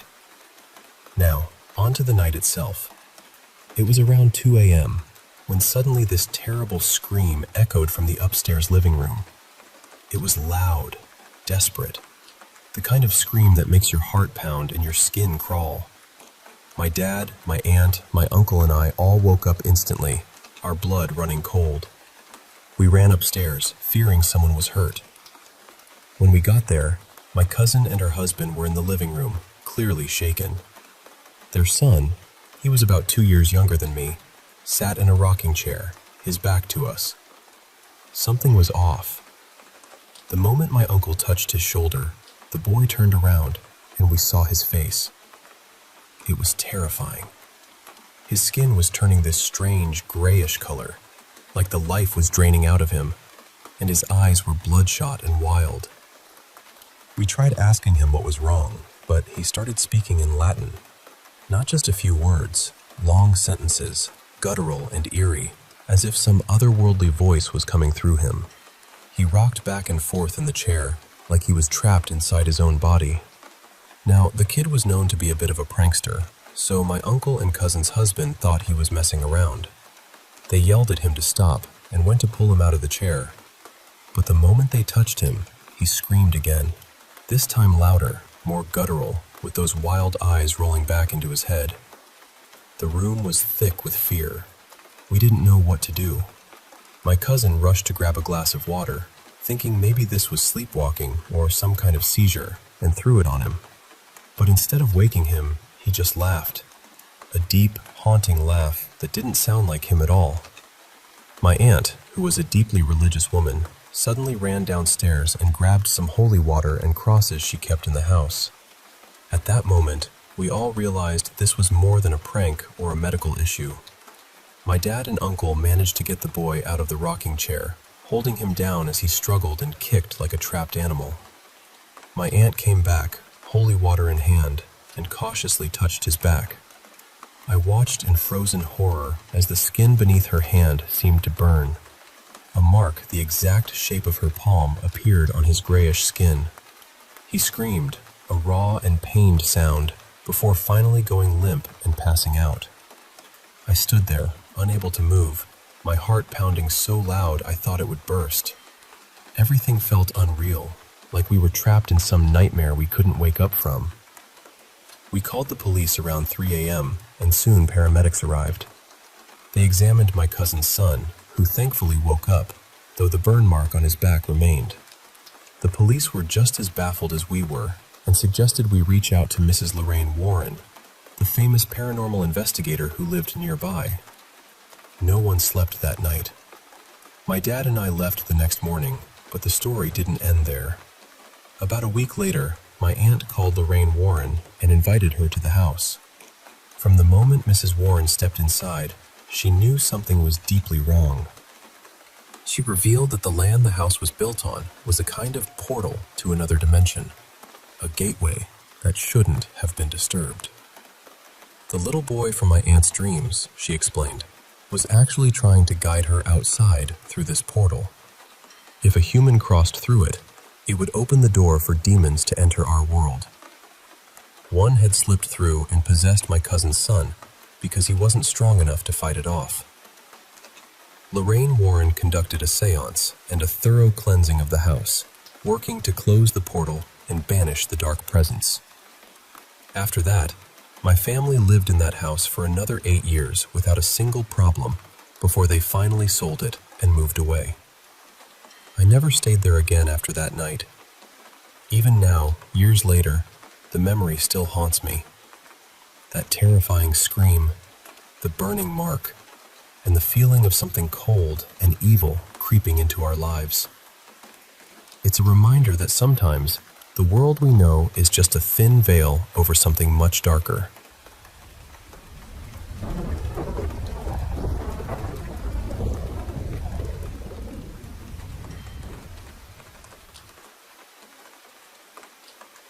This happened around 26 years ago, when I was probably 3 or 4 years old. My family was living in a worn-down apartment building just outside Mexico City, in one of those places that wasn't exactly frightening, but definitely felt like it had been forgotten by whoever was supposed to take care of it. Our apartment was small. You'd walk in through the living room, and from there was this tiny little space, barely a hallway, that led to 3 rooms. My parents' bedroom was straight ahead.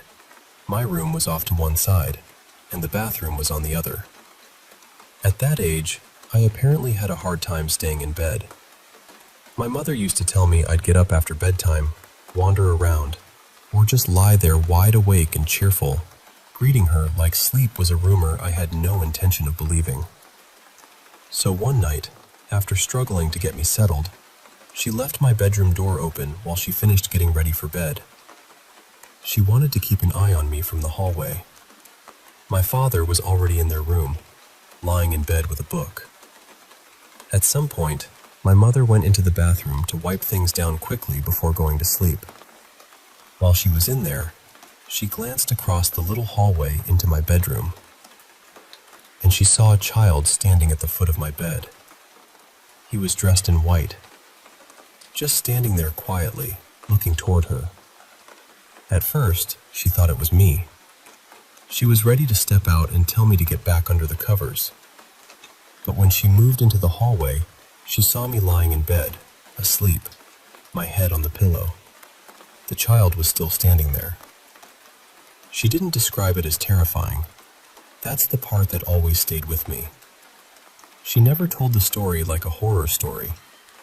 She said she froze, but not because she felt danger. It was more like she was stunned, like she had walked into a moment that wasn't meant to be explained. Without taking her eyes off him, she called softly for my father to come. And just before he reached the doorway, the child vanished. Not ran, not ducked away, not slipped behind furniture, just gone. I know people might say someone could have climbed in or out somehow, but the timing never made much sense to me. We were not on the ground level, and the room was small.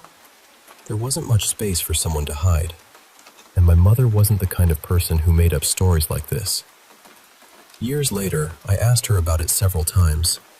She never gave me a perfect description. She said the boy looked like me, but older.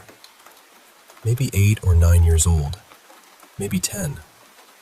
I never knew whether she meant he looked like an older version of me, or just that he had the same dark hair and pale skin. She was Catholic, though not especially strict about it. She never came right out and said she thought he was an angel. But the way she spoke about him, with that quiet wonder in her voice, made me think that might have been what she believed. I don't remember any of it myself. My memories start a little after that time. So all I really have is her story. A tired apartment, a little open doorway, me asleep in bed, and a boy in white standing watch at the foot of it.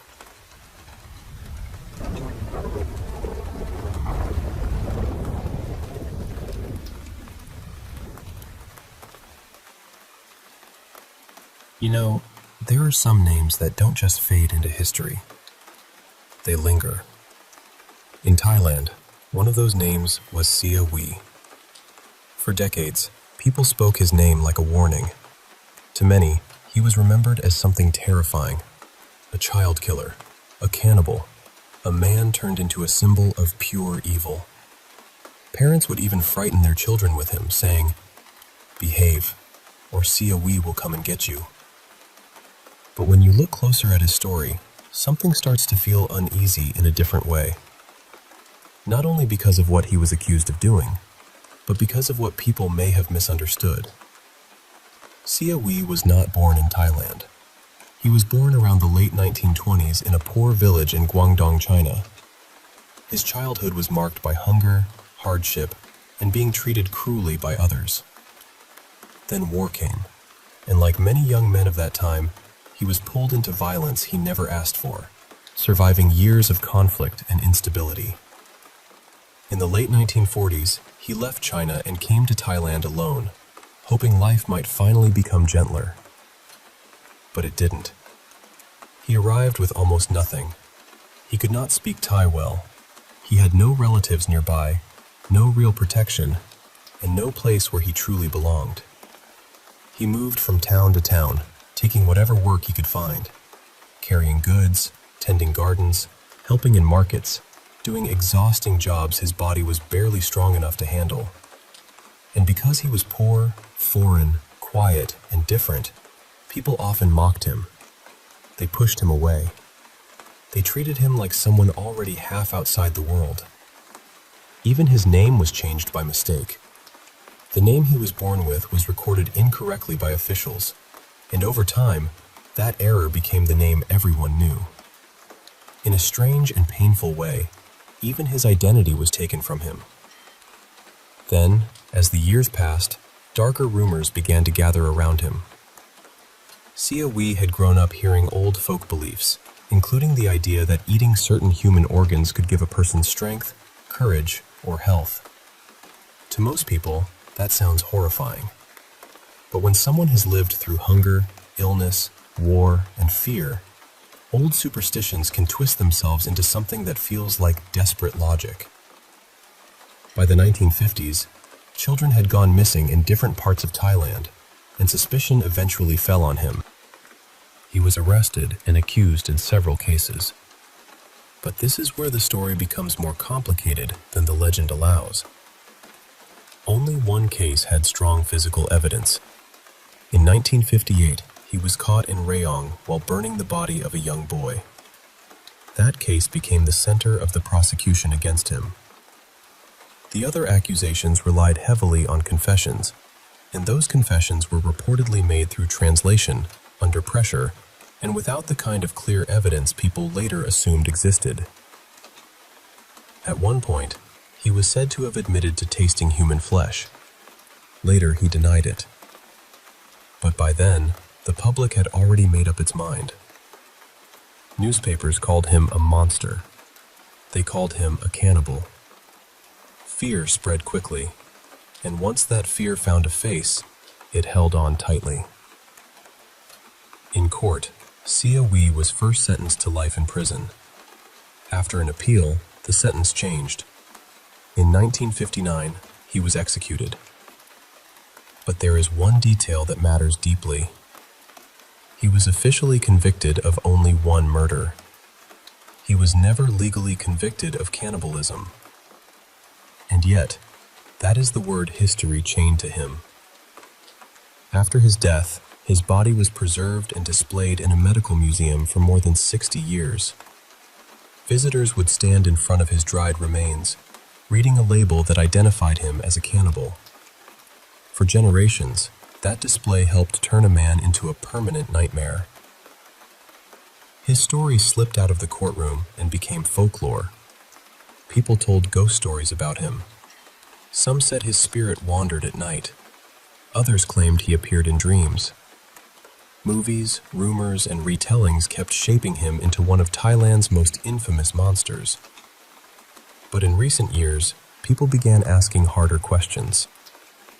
In 2019, a petition called for the museum to remove the word cannibal from his display, because that accusation had never been legally proven. The display was eventually removed, and in 2020, his body was cremated in a formal ceremony. No family came to claim him. And that detail feels painfully quiet, doesn't it? Today, some researchers believe his confessions may have been affected by poor translation, fear, pressure during interrogation, or even coercion. Others point to the anti-Chinese prejudice that existed at the time and wonder whether he became an easy target for a frightened society. So we are left with a difficult question. Was Sia Wee truly the monster people said he was? Or was he a lonely, damaged man who became something larger than himself because fear needed a name? Maybe the horror of this story is not only in the crime. Maybe it is also in how quickly a human being can become a legend, and how hard it is to pull the truth back out once fear has swallowed it whole.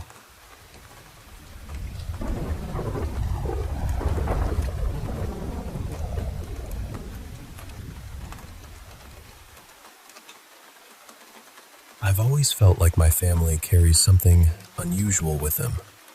Not in a loud way, not in a way anyone really tries to explain. It's just there, woven into both sides of where we come from.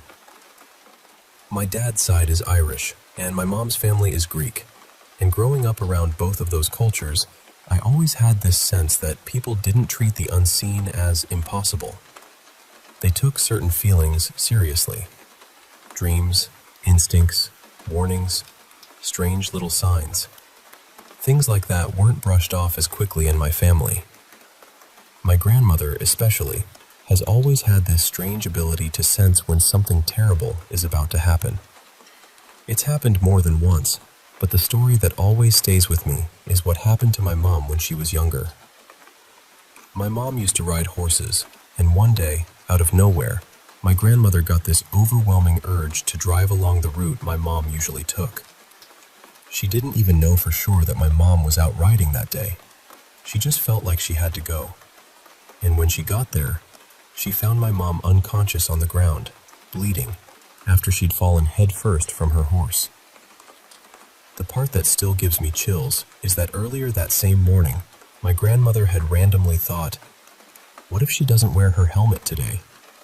Which made no sense, because my mom always wore one. But that day, the strap on her helmet had broken, and she decided to ride without it. Then there's my dad. He's always had these odd little flashes of knowing. He'll wake up and think something like, "I hope the car battery isn't dead." And then, of course, he'll go outside and the car won't start. One time, that instinct may have saved me. I'd told him I didn't need a lift home from school because it was a nice afternoon, and where we lived, the walk was actually beautiful. Quiet roads, fields, that kind of countryside stillness. But while he was working, he suddenly got this urgent feeling that he needed to go look for me. He couldn't explain it. He just got up and went. He drove the whole route from school to our house, and eventually, he found me being followed and chased by two men. I don't really like thinking about what might have happened if he'd ignored that feeling. There's also something strange about the way my siblings and I were named. After my oldest brother was born, my dad bought our family home. At the very back of the garden, there was an old well. He hated the idea of a child falling into it, so one day, he decided to take it apart. As he was removing the bricks, he found 5 of them with names carved into them. First, he found one with my oldest brother's name. Then 2 bricks fell together, both with boys' names on them. After that, he found one with a girl's name, and then another girl's name. And that's the exact order we were born in. My oldest brother first, then twin boys, then me, Clara, then my younger sister. So yes, technically, I was named after a brick.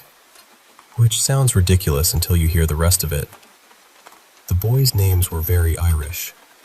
My name was connected to Francis, which is a name that runs through the men in my family.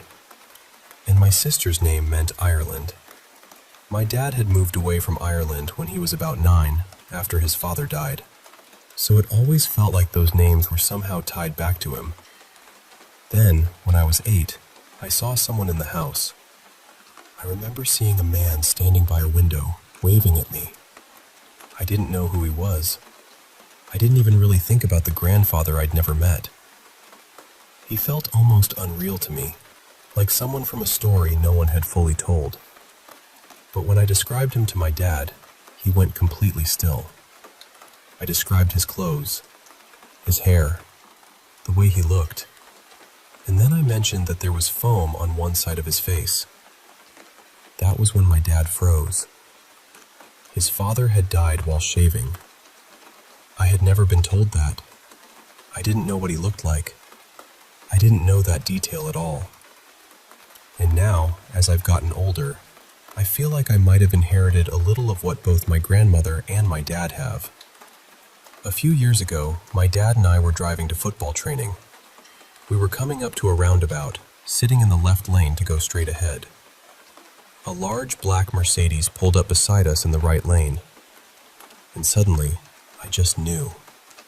I had this sharp, clear thought that the driver was going to cut across us and try to take the third exit from the wrong lane. Before I could even stop myself, I blurted out, "He's going to take the third exit. He's going to hit us." My dad looked at me like I'd said something completely absurd. I was 16. I didn't drive, and I had no real reason to think that. But I just said, "I know." And then it happened. When we moved forward to take our exit, the other driver swerved exactly the way I'd seen it in my mind. We later found out he was drunk. If my dad hadn't already been ready because of what I said, that car would have slammed straight into my door. Instead, my dad braked and steered just enough that the impact hit the front side of the car instead of me. I think about that a lot. Little things still happen too. I'll get these very specific thoughts that feel almost random, and then seconds later they come true. Once, I was walking my dog and had this sudden thought.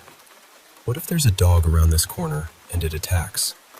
I pulled my dog's leash closer without really knowing why, and as soon as we turned the corner, another dog charged straight at us, dragging its owner behind it. The only reason my dog didn't get hurt was because I had already pulled her close enough to scoop her up. So I don't really know what to call it. Maybe it's instinct. Maybe it's something spiritual. Maybe it's my family, somehow, passing down a kind of awareness I don't fully understand. But I do know this.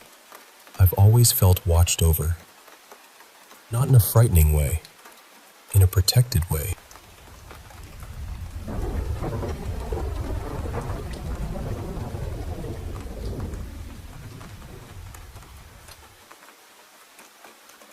I live in one of those small apartment buildings where life just sort of repeats itself. Same neighbors passing each other in the hallway, same footsteps overhead, same elevator that groans like it's tired of everyone's problems. Nothing ever really changes there, so when the couple in the apartment next to mine suddenly disappeared, I noticed right away. They didn't say goodbye to anyone.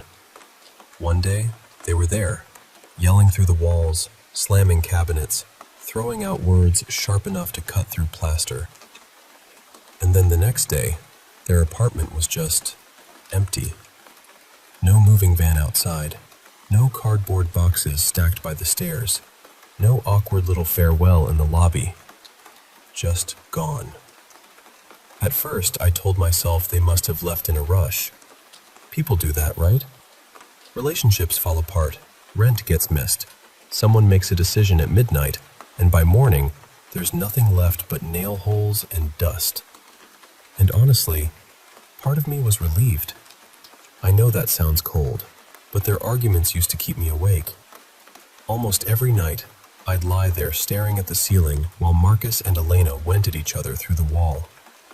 So when they left, I thought maybe I'd finally get some sleep. But the silence after they were gone didn't feel peaceful. It felt wrong. The first night, I woke up a little after 2 in the morning. At first, I didn't know what had pulled me out of sleep. I just sat there in the dark, heart beating too fast, listening. Then it happened again. A heavy thud against the wall. Not a tap, not a knock. Something solid, something big, like a chair being shoved over, or a body hitting plaster. I stared at the wall between my apartment and theirs. Then I heard voices, muffled at first, but angry. A man and a woman. And the strange thing is, I knew those voices. I knew the rhythm of them. The way his voice would rise first, low and hard, and then hers would cut in, trembling but furious. It was them. It was Marcus and Elena. I grabbed my phone from the nightstand. 2:14 a.m. I got out of bed and pressed my ear to the wall like an idiot in a horror movie, but I couldn't help myself. The voices got clearer, though not clear enough to make out the words. Still, there was no mistake. They were arguing. Again. Except they couldn't have been, because they had moved out. The next morning, I found the building manager in the lobby and asked him about it. I tried to sound casual, but I'm pretty sure my face betrayed me. He frowned and said, "I moved out 3 days ago. Locks were changed yesterday." I asked him if maybe someone else had gotten inside. He looked almost offended. "No one has the keys," he said. "That apartment is empty." I let it go, but something about the way he said that word stayed with me. Empty. Like he was trying to convince both of us. That night, I didn't sleep. I sat upright in bed with my phone in my hand, staring at the time as if I could scare the minutes into behaving. And at exactly 2:14 a.m., it started again. The voices, the anger, the same argument spilling through the wall like it had been waiting all day to begin. This time, I recorded it. My hand was shaking so badly I almost dropped the phone. It was louder than before, more violent. I heard something smash, glass maybe, and then Elena screamed. Not shouted, screamed. Then, all at once, everything stopped. No fading out, no door slam, no footsteps, just silence. Like the whole room next door had been swallowed. I played the recording back immediately. There was nothing on it. No voices, no crash, no scream. Just a flat hiss of static. The timestamp was right there on the screen. It had recorded at the exact moment I heard everything, but the audio was empty. That was when the fear really settled in. Not the sudden kind, the slow kind. The kind that pulls up a chair and makes itself comfortable. On the third night, I made a choice that I still wish I could take back. I went into the hallway. The building was dead quiet at that hour. Even the pipes seemed to be holding their breath. The ceiling lights flickered once, then steadied, leaving long shadows stretched across the carpet. I walked toward their door, apartment 302, and as I got closer, I heard the argument again. Not muffled anymore. Clear, loud, coming from inside.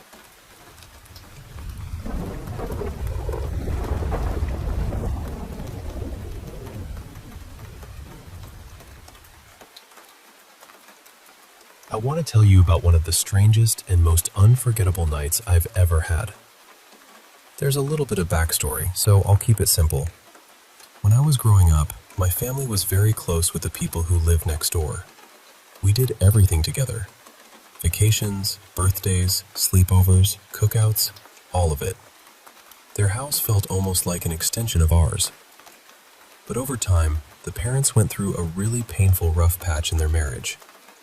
Eventually, the mom decided she wanted a divorce, and soon after that, she took the kids on a summer trip to Washington to visit relatives. While they were gone, the dad took his own life in the house. It was devastating, not just for his family, but for us too, because we had known him for years. After that, the family moved away, and the house sat quiet for a while. About 8 months later, a new family moved in. They had 3 young kids, and since I was babysitting for extra money at the time, they asked me one evening if I could watch the children while they went out for a late movie. When I got there, the baby was already asleep. I only needed to put the toddler to bed and then let the oldest, a little girl named Lily, stay up until around 9. Everything was normal at first. I got the toddler tucked in, and when 9 o'clock came around, I took Lily upstairs. She asked if I could read her a story, and of course I said yes. But while I was reading, she kept looking past me. Not just glancing. She was staring over my shoulder, making these nervous little faces, like she was trying not to react to something. So I finally stopped and asked, "Sweetheart, what's wrong?" And she said, very quietly, "The sad man is back." I remember feeling this chill move through me. I said, "The sad man?" She nodded and pointed behind me. "He's right there. He keeps making my baby upset." She had this little baby doll tucked beside her, and she kept insisting that the sad man was bothering it and making it cry. I didn't know what to say. I didn't want to scare her, so I just asked if she wanted me to close the bedroom door. She said yes. So I closed it, finished the story, and sat with her until she finally fell asleep. After that, I went to check on the actual baby. And the baby's room was the same room where our old neighbor had died. The second I opened the door, the air felt freezing. Not just a little cool, but icy in a way that didn't make sense. There was a small nightlight glowing near the crib, barely enough to see by. I leaned over to check on the baby, and while I was standing there, I felt what seemed like fingers press onto my shoulder. I turned around immediately. No one was there. The baby was still asleep. The room was silent. I left and went downstairs as calmly as I could, though inside I felt like my nerves had turned into glass. I sat on the couch and turned on the TV, trying to convince myself I was just creeped out, because I knew what had happened in that house. But from where I was sitting, I could see the staircase. And I kept seeing something at the top of it. It looked like a head peeking around the corner. At first, I thought it had to be one of the kids, so I got up, went upstairs, turned on the light, and checked everything. All the bedroom doors were still closed. The bathroom was empty. Nobody was out of bed. So I went back downstairs and told myself I was imagining things. Maybe 20 minutes later, I heard footsteps above me. Slow, steady pacing. Back and forth.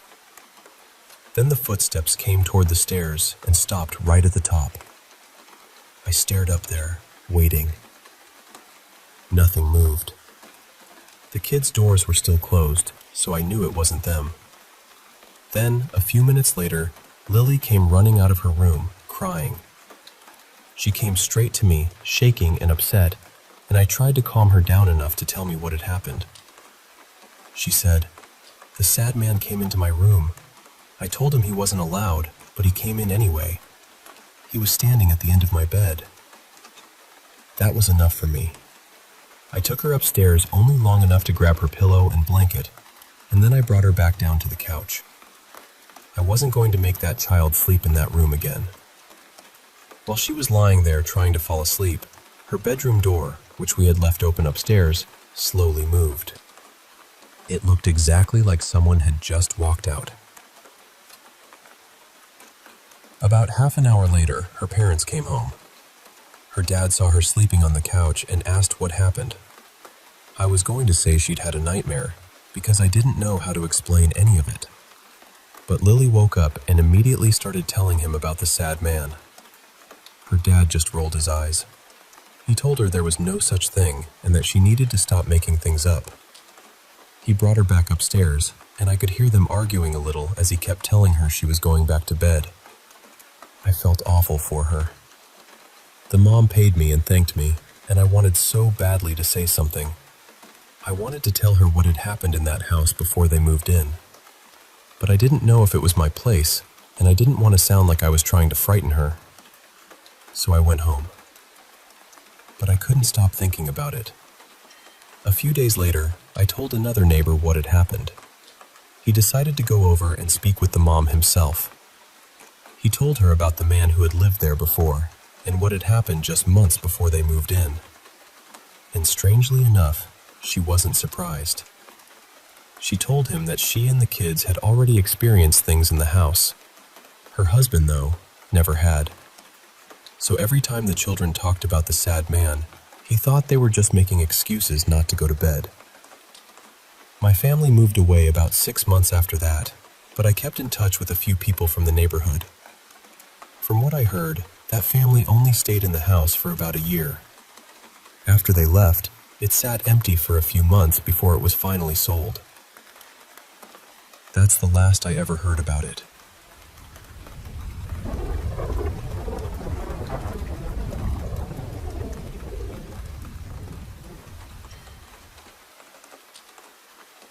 I want to tell you about the house I grew up in, because I don't think you can really understand what happened there unless you know what that place was before it ever belonged to us.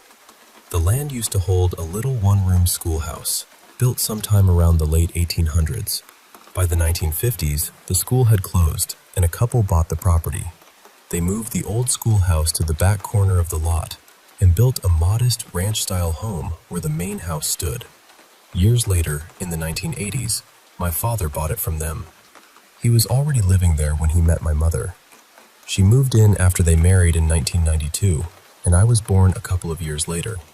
When my younger brother was on the way, my father had an addition built onto the house. That house sat right where two rural roads met, on a corner that always felt unsafe. Cars went off the road more than once and ended up in our yard. I know at least 2 of those accidents were fatal. There were other bad things too. Once, during repairs after a roof job went wrong and heavy rains flooded the house, a worker lost part of his finger in the old bathroom. And I need to say this plainly. My father was not a kind man. He hurt my mother, my brother, and me. I won't go into the details here because that isn't really what this story is about. But the feeling of him, the way he spoke, the coldness in his eyes, still visits me in nightmares. I stopped speaking to him years ago, and as far as I know, he still lives in that house alone. The first strange thing I know about happened before I was born, when my mother was pregnant with me. My father worked evenings, so she would go to bed before he came home. Almost every night, after she was already in bed, but before he returned, the phone would ring. When she answered, there was nothing but static. No voice, no breathing, just that harsh, empty hiss. It never happened when my father was home, only when she was alone. Then, not long before I was born, the calls stopped completely and never happened again. Years later, when my mother was home with us during the day, something odd happened constantly in the kitchen. She would be putting dishes away, and the cabinet door she needed would open by itself. Then, after she was done, it would close again. Not all the cabinets, just the right one. The strange part was that the cabinets had magnetic latches. They weren't loose, and they weren't uneven. My mother checked. Nothing was wrong with them. And they never opened for my father or anyone else. After my brother was born, I moved into what had once been my father's office. That was when I started hearing footsteps at night. I would wake up and hear someone pacing in the hallway outside my bedroom door. Back and forth. Back and forth. The steps were too heavy to be my mother's, and I could hear my father snoring through the wall between my room and theirs. So whoever, or whatever, was walking outside my door was not either of them. I remember lying there, frozen under the blankets, staring at the doorknob. I was sure it was going to turn. It never did.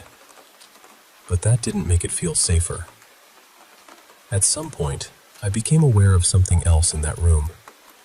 This was different from the footsteps. This felt like a presence in the corner near the window. It felt dark there, even in a room that should have had light. And whatever was in that corner felt like it wanted to hurt me. I kept a nightlight in that room long after I stopped needing one anywhere else. I believed, with my whole little heart, that if the room ever became completely dark, something terrible would happen. The whole house had a heavy feeling to it.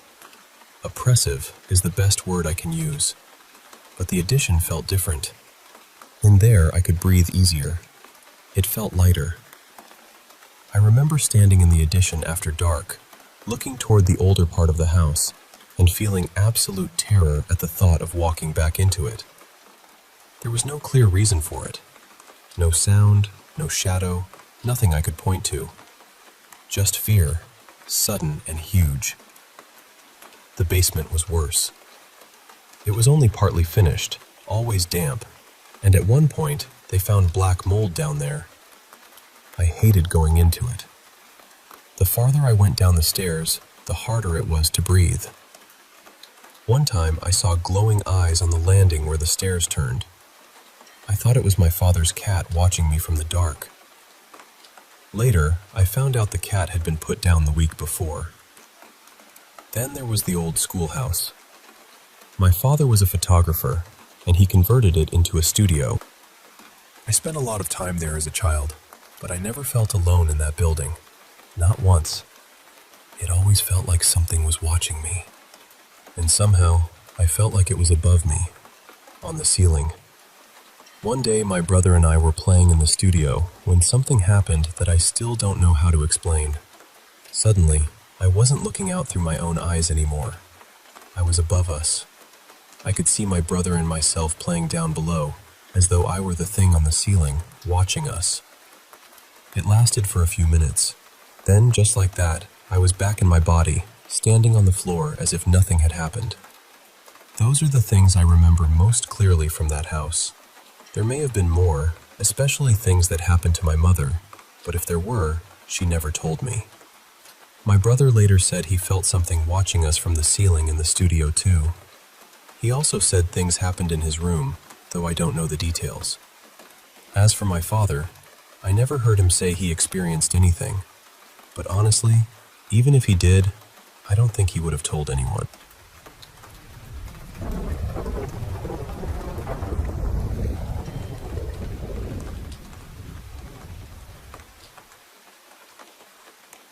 I was 9 years old when my father died by suicide in our family home.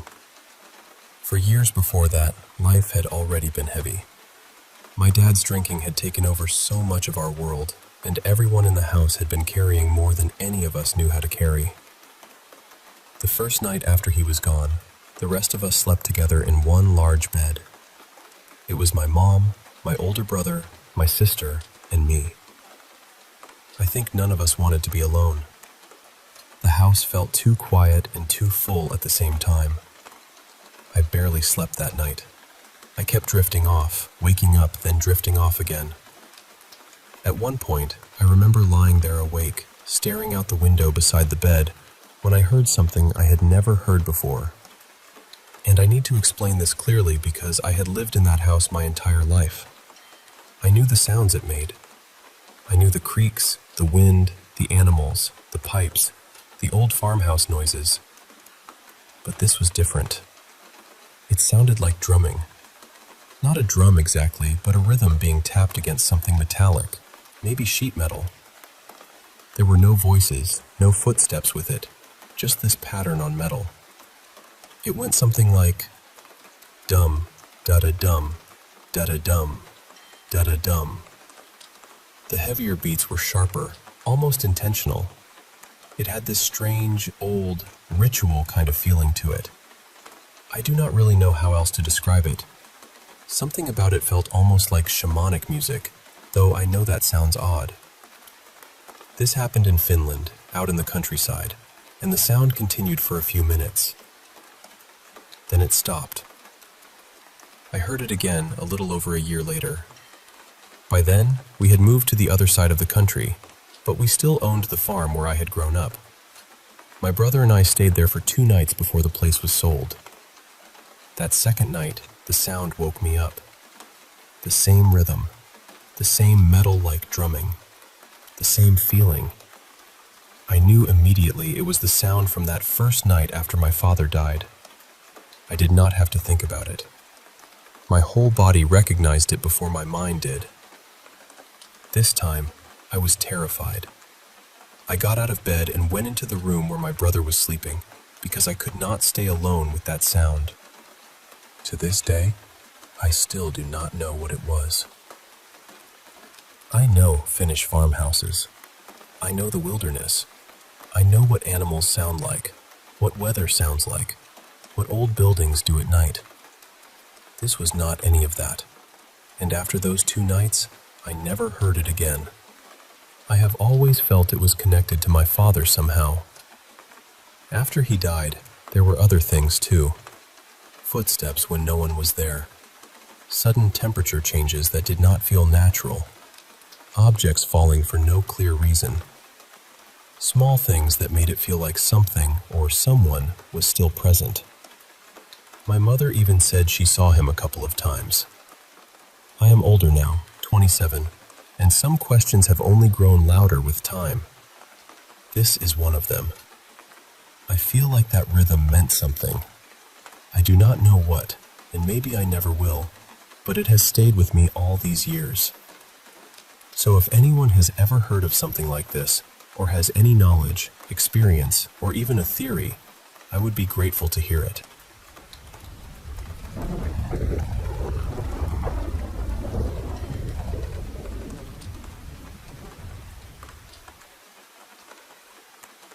Back in the early 2000s, my friends and I went through this short phase where we were really into ghost hunting. For a few months, that was our thing. We'd look up the creepiest places near us, wait until late at night, and then go see what we could find. Most of the places were scary in that normal, abandoned building kind of way. Broken windows, old furniture, weird noises, stuff like that. But there was one house that was different. That one still bothers me when I think about it. The house was in Chino, California. It's gone now, but at the time it was still standing. People around there called it the Copeland House.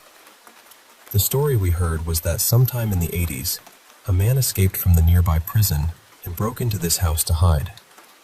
Back then, that area was a lot more rural. Mostly farmland, cows, open space, and houses spread far apart. A family lived in that house.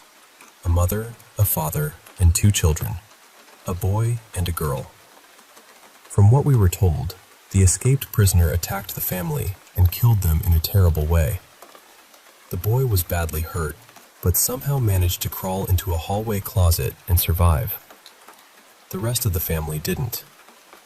I don't know how much of every detail was true, but that was the story we had heard before going there. So one night, of course, we decided to go. There were 5 of us. We pulled up in the middle of the night, and the place looked exactly like the kind of house you'd regret entering. It was fenced off, the windows were boarded up, there were old warning signs, and graffiti covered the outside. The whole place had this heavy feeling before we even stepped inside. We found a way through the fence and got around to the back. One of the windows already had the boards ripped off, and the glass was broken, so we climbed in one at a time. A couple of us had brought things for protection, just in case there were people inside. One friend had a camera and kept taking pictures as we moved through the house. Inside, the house was empty, but not in a clean way. It felt abandoned in the worst possible sense. There were broken picture frames still hanging on the walls, graffiti everywhere, and awful messages written across the rooms. Things like, "Don't go in," "Death is here," and other stuff that felt less like teenage vandalism and more like warnings. We moved through the living room first, then toward the kitchen. All the cabinet doors were hanging open. We had only one flashlight, so everyone stayed close together in a line. I was at the back. Eventually, we reached the hallway closet.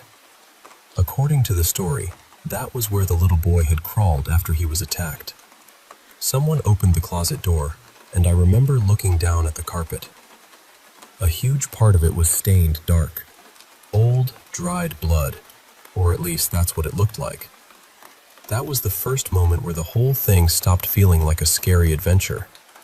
We kept going down the hall and checked the rooms. Every room had something written on the walls or ceiling.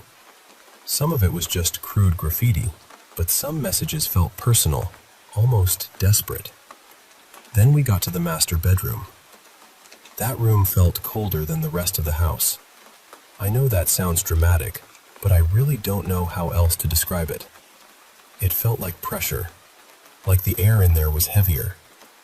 There were dark stains on the carpet, and right near the light switch, someone had written a message that made my skin crawl.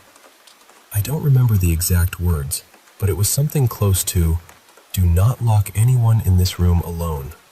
Please don't. This is not a joke." None of us laughed at that. The house wasn't big, so it didn't take long to see most of it. After a while, we started heading back out.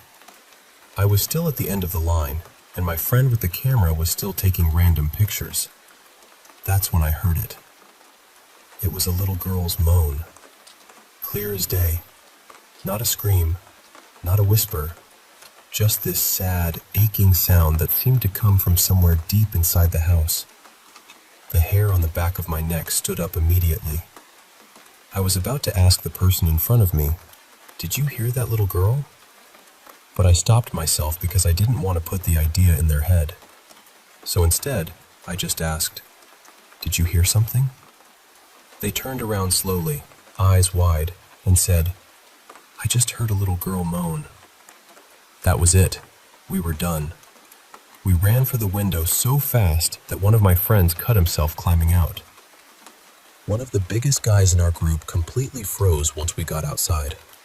He was a tall, strong guy, the kind of person you'd expect to be calm in a situation like that. But he just dropped down and started crying. He kept saying, "Something evil is in that house." One of the girls with us had to sit with him, hold his hand, and talk him through it before he could stand up and get back to the car. That was our last ghost hunting trip. None of us wanted to do it anymore after that. A few days later, my friend uploaded the photos from his camera. The pictures from before and after that house were normal, clear, ordinary pictures. But the photos from inside the Copeland house were filled with orbs. Dozens of them, floating in the rooms, in the hallway, all over. I know people explain those away as dust or camera glare, and maybe that's true. But after what we heard in that house, those pictures felt different. I wish I still had them, but it wasn't my camera, and this was before smartphones were everywhere. Years later, maybe around 2020, I was at my mom's house and saw a newspaper sitting on her dinner table. I remember thinking that was strange, because hardly anyone I knew still got newspapers. Then I noticed a small story on the front page about the escaped convict from that old case finally being put to death. It felt like the whole thing had come back around after all those years. I still think about that house sometimes. I think about that sound in the hallway. I think about how both of us heard the same thing at the same time. And even now, it still gives me chills.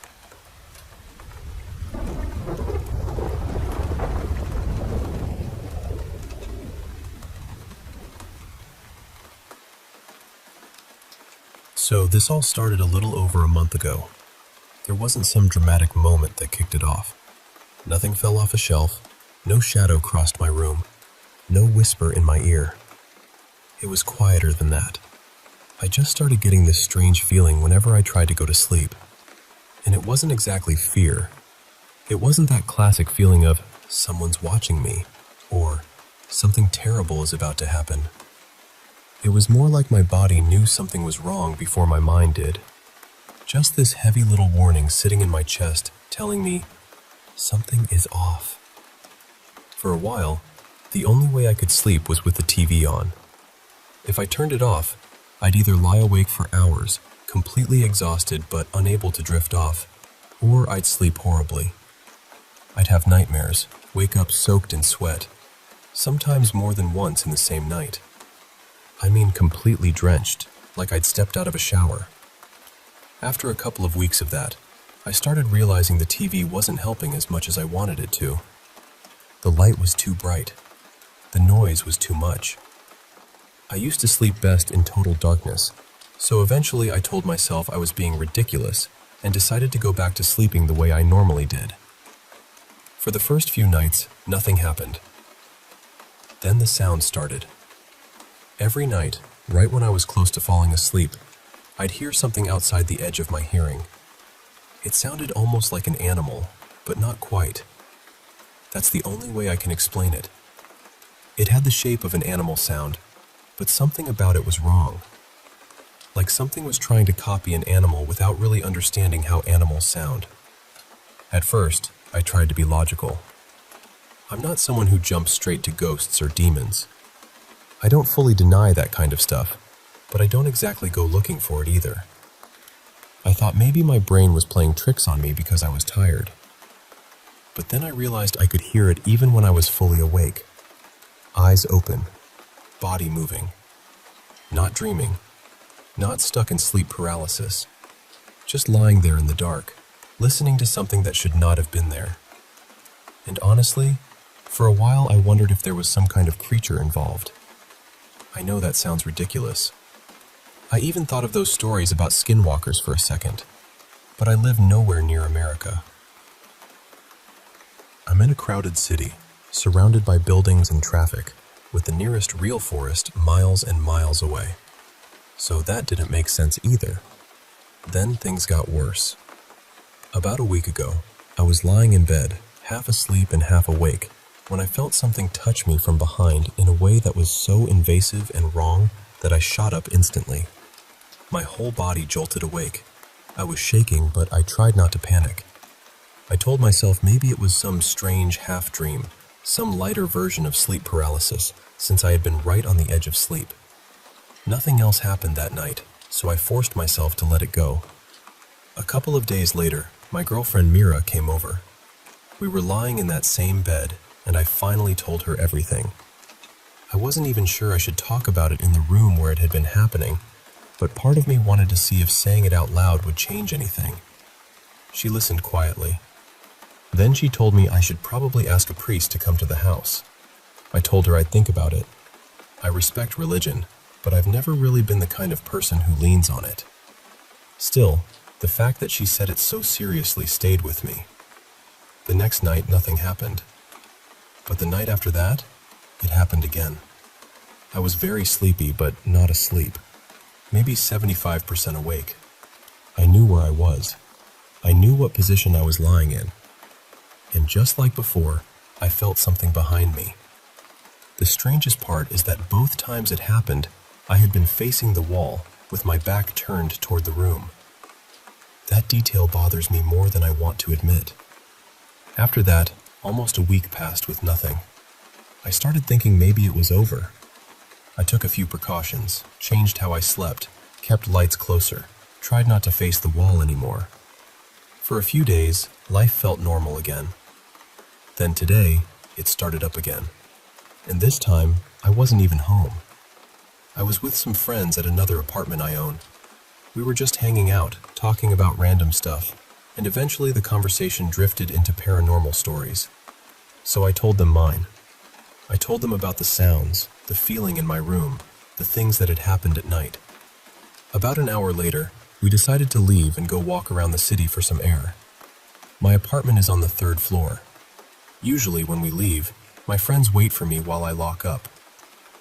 But this time, for some reason, they all rushed ahead and went downstairs without me. The moment they were about 2 floors below, the hallway lights flickered. Not once. Twice. And I just remember thinking, absolutely not. I locked the door as fast as I could and got out of there. Later, we all headed home. I called a ride, got dropped off near my street, and started walking toward my house. Now, my house is strange.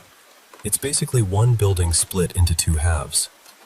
My side is lived in, but the other half is abandoned. Empty. Dark. The kind of place you try not to look at too long when you pass it at night. Right in front of that abandoned half, under the streetlight, I saw something. It was completely black. At first, I couldn't understand what I was looking at. It was standing partly in the light and partly in the shadows. From the waist up, I couldn't see anything clearly. It was swallowed by darkness. But the lower half was visible enough. It looked like a torso with 3 legs. I know how that sounds. I know it sounds impossible. But I stood there about 5 meters away, staring at it for a few seconds, trying to make my brain correct the image into something normal. It didn't. One of the legs moved. And when it moved, it almost looked like it was splitting or bending in a way that didn't belong to a person or an animal. Usually, when something like this happens, I freeze. My stomach drops, my skin crawls, and I get this wave of sickness through my whole body. But this time, I felt nothing. That might be the scariest part. I just stared at it. Then I unlocked my door, stepped inside, locked it behind me, and went straight to the window to look out. Whatever it was gone.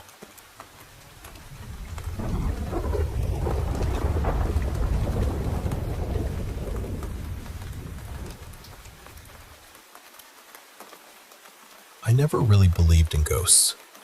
I mean, I grew up with the idea of spirits in a church sense, but when it came to haunted houses, shadow figures, cryptids, all of that, my brain always had one foot planted firmly in logic.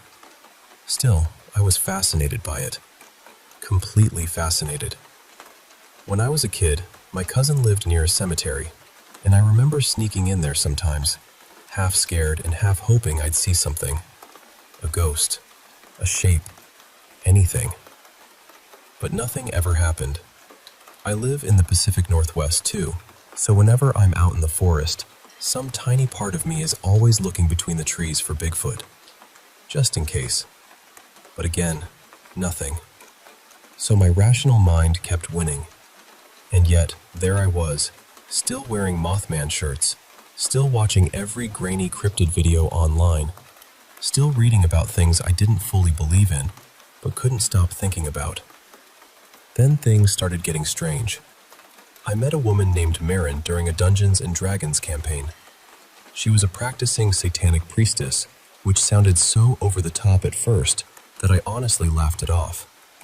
I remember thinking, sure, you're in league with dark forces, but does my armor class save me from this goblin attack? That was basically my attitude. Then she proved it. Twice. I'm going to keep some of the details vague, partly out of respect, and partly because, even now, she scares me in a way I don't like admitting.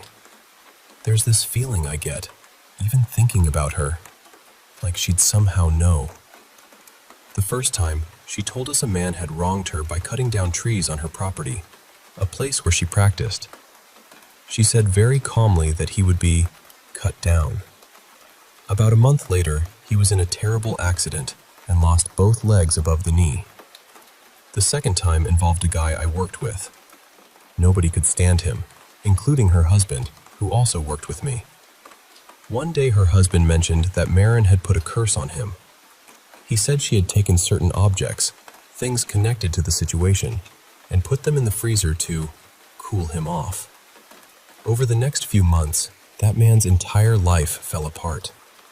Not in a minor, bad week kind of way. I mean, everything was uprooted. It was tragic. The kind of thing that forces a person to rebuild from the ground up. You would think I stopped going to their house immediately. I did not. The campaign was really good, and Marin liked me. That probably sounds ridiculous, but it's true.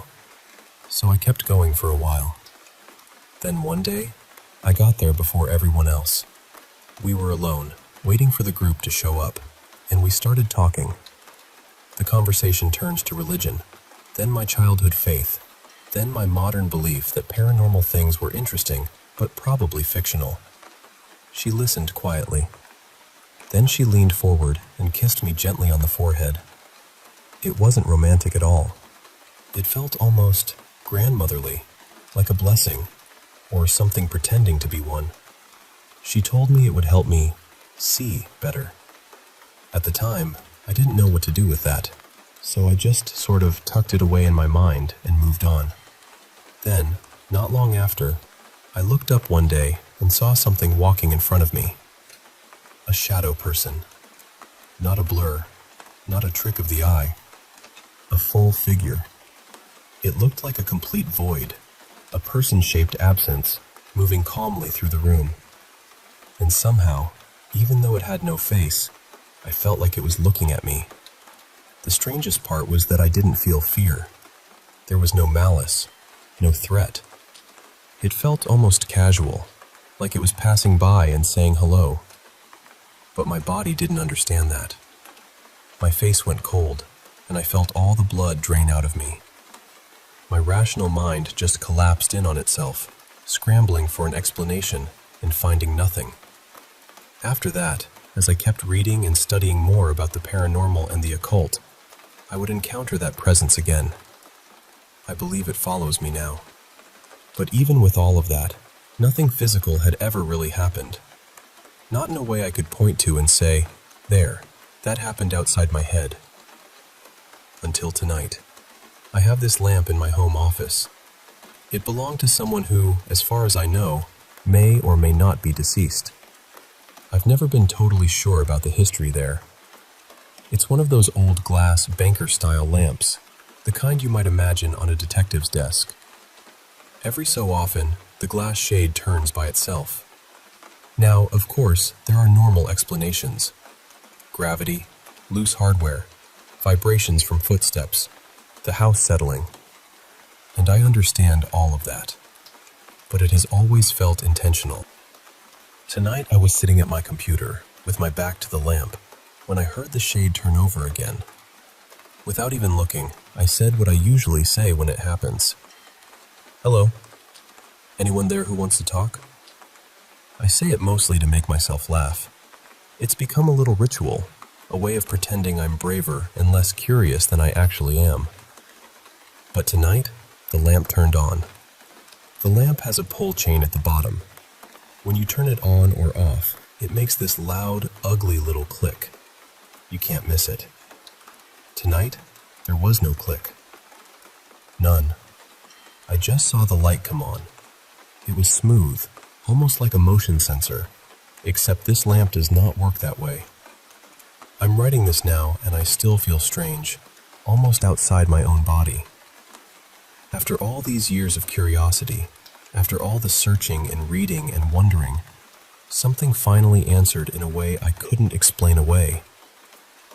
A light came on behind me, and for the first time, it really felt like a message.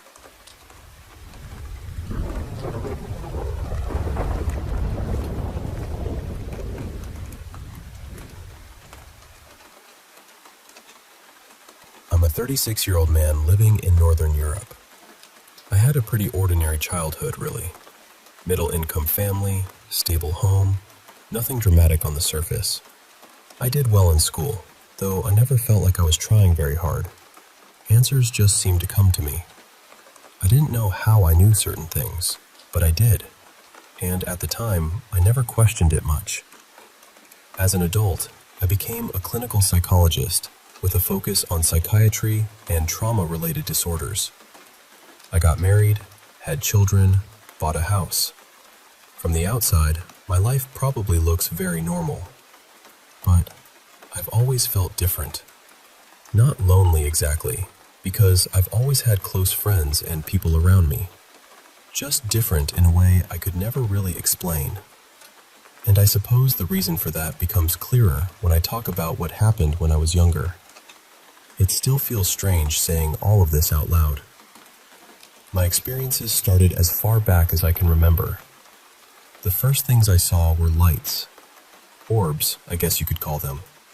Even thinking about it now gives me goosebumps. But back then, at first, it didn't feel frightening. There was one presence in particular that I somehow felt I could communicate with.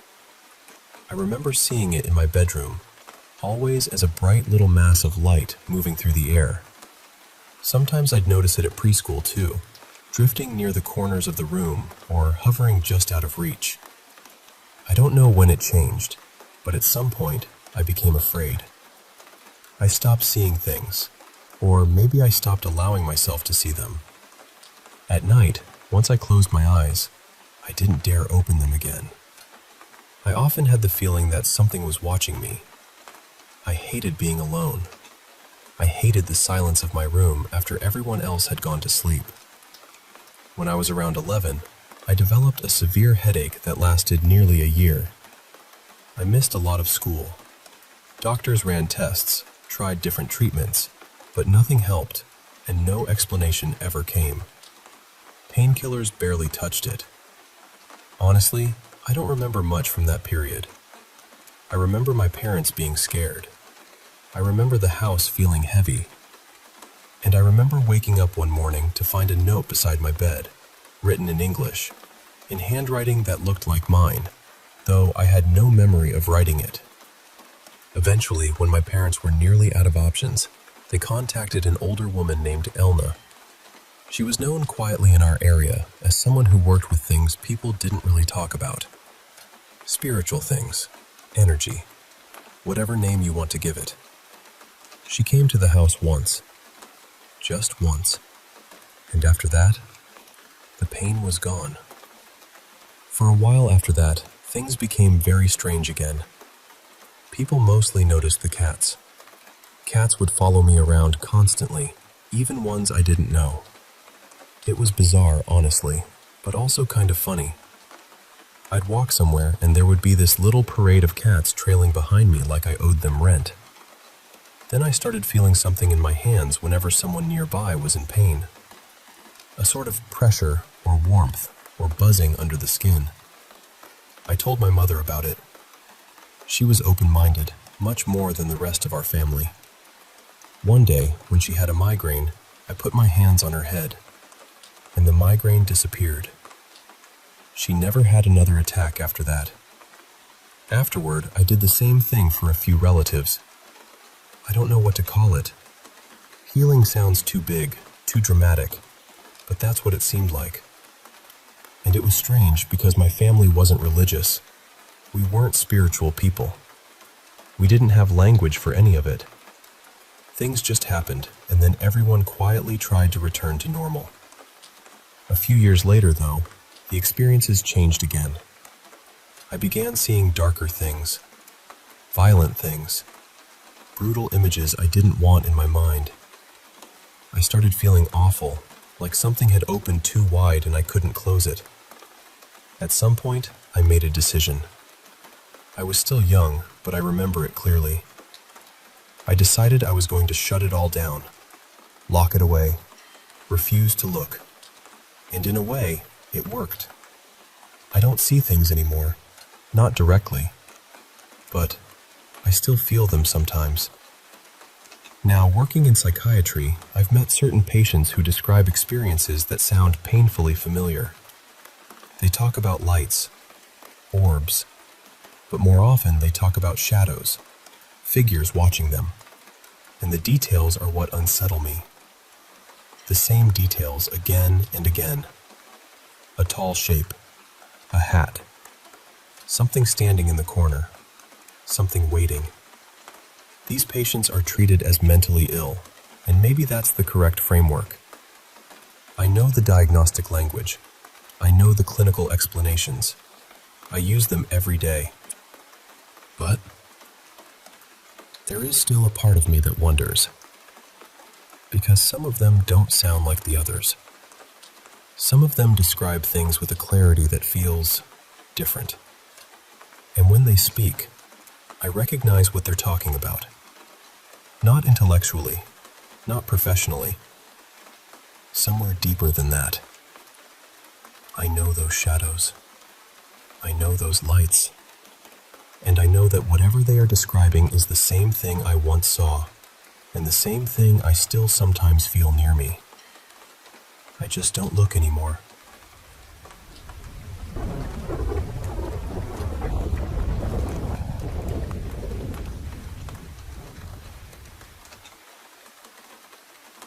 Hi everyone. I want to tell you about something that happened to me when I was a teenager. I'm 23 now, but back then I was still living with my parents in the house I'd grown up in. We moved there when I was about 7. It wasn't some creepy old place with a strange history, and honestly, nothing unusual had ever happened there before. No footsteps, no shadows, no weird feelings. Just a normal family home. This happened on a Wednesday afternoon. In my country, we didn't have classes on Wednesdays, so I was home by myself. We had an alarm system with a few different settings. You could leave it off completely, turn on the full alarm, or set it to partial mode. Partial mode meant the outside doors, the garage, and my dad's study were protected, but you could still walk around inside the house. Whenever I was alone, I always used the partial alarm. That day, I did exactly that. I was in my bedroom watching a movie when I heard the electric garage door open. A few seconds later, I heard the door from the garage into the study open too. That room was right across from my bedroom, so the sounds were very clear. immediately thought, okay, Dad's home. I didn't pause the movie or get up. I just waited for him to call out or come say hello, like he usually did.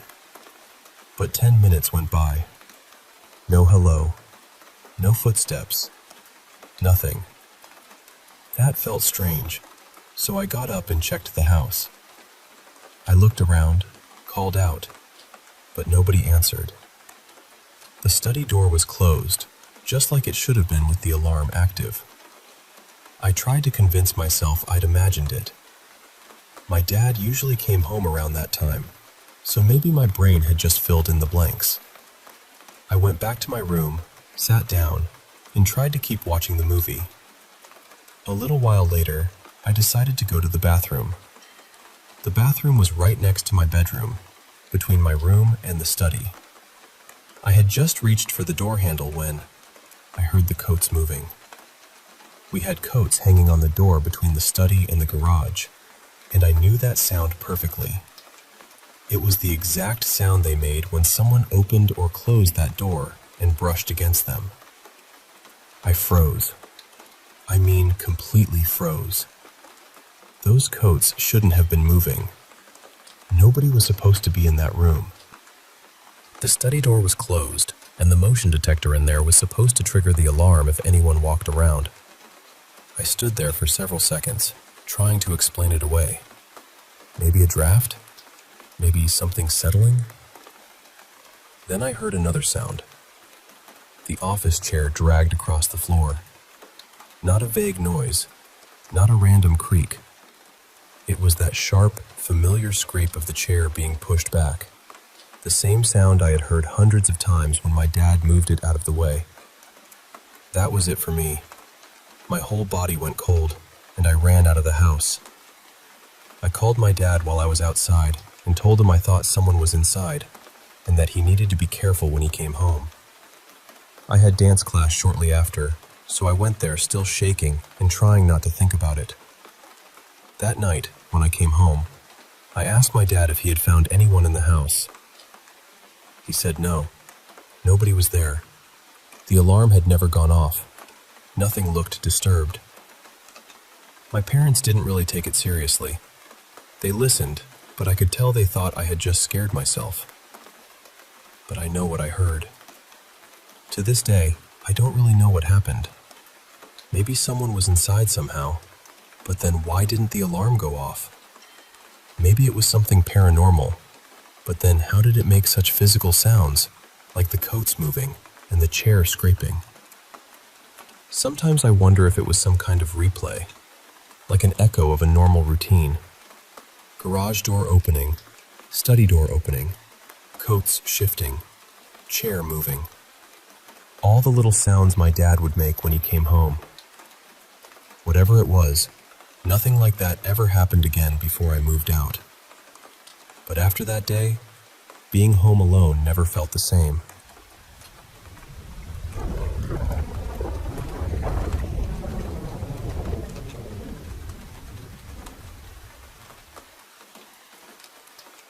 I've always been skeptical about the paranormal.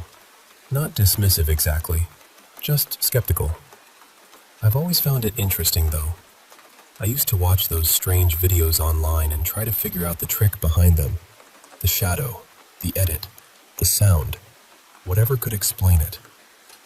But about 9 years ago, things started happening in my own home that I couldn't explain away so easily. At the time, I was 37, and I had 3 kids. My husband and I, he's my ex now, had moved into this little ground floor apartment. I loved it at first.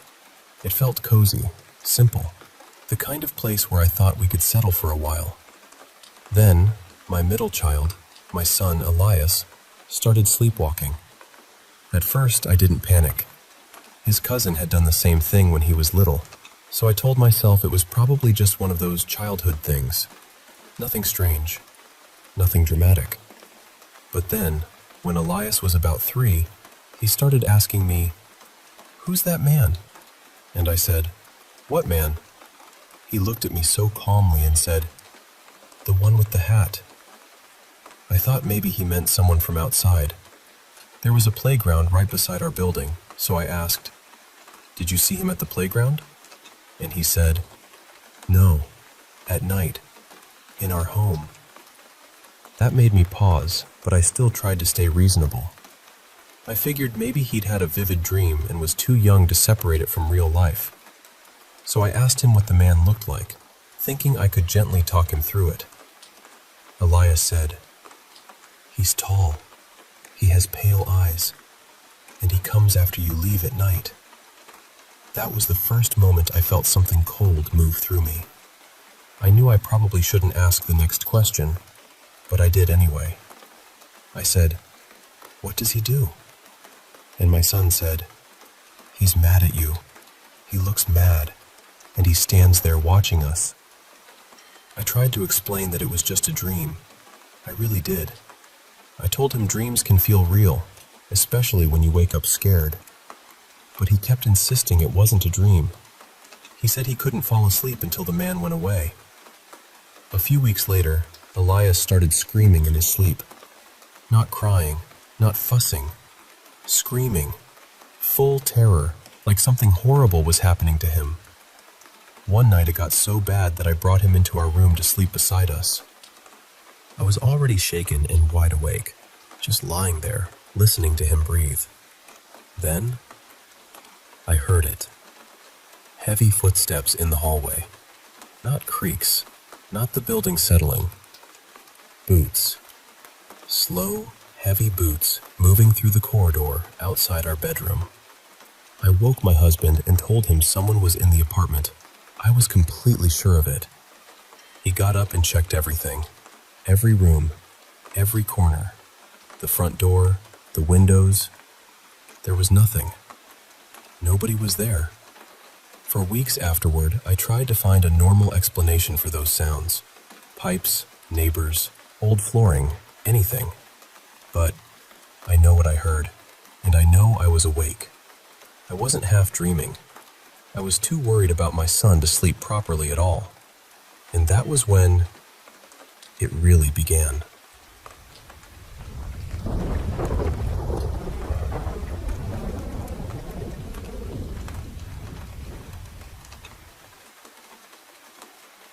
I was around 8 years old, maybe in 2nd or 3rd grade, when my family moved to this small town in Kentucky, right along the Ohio River.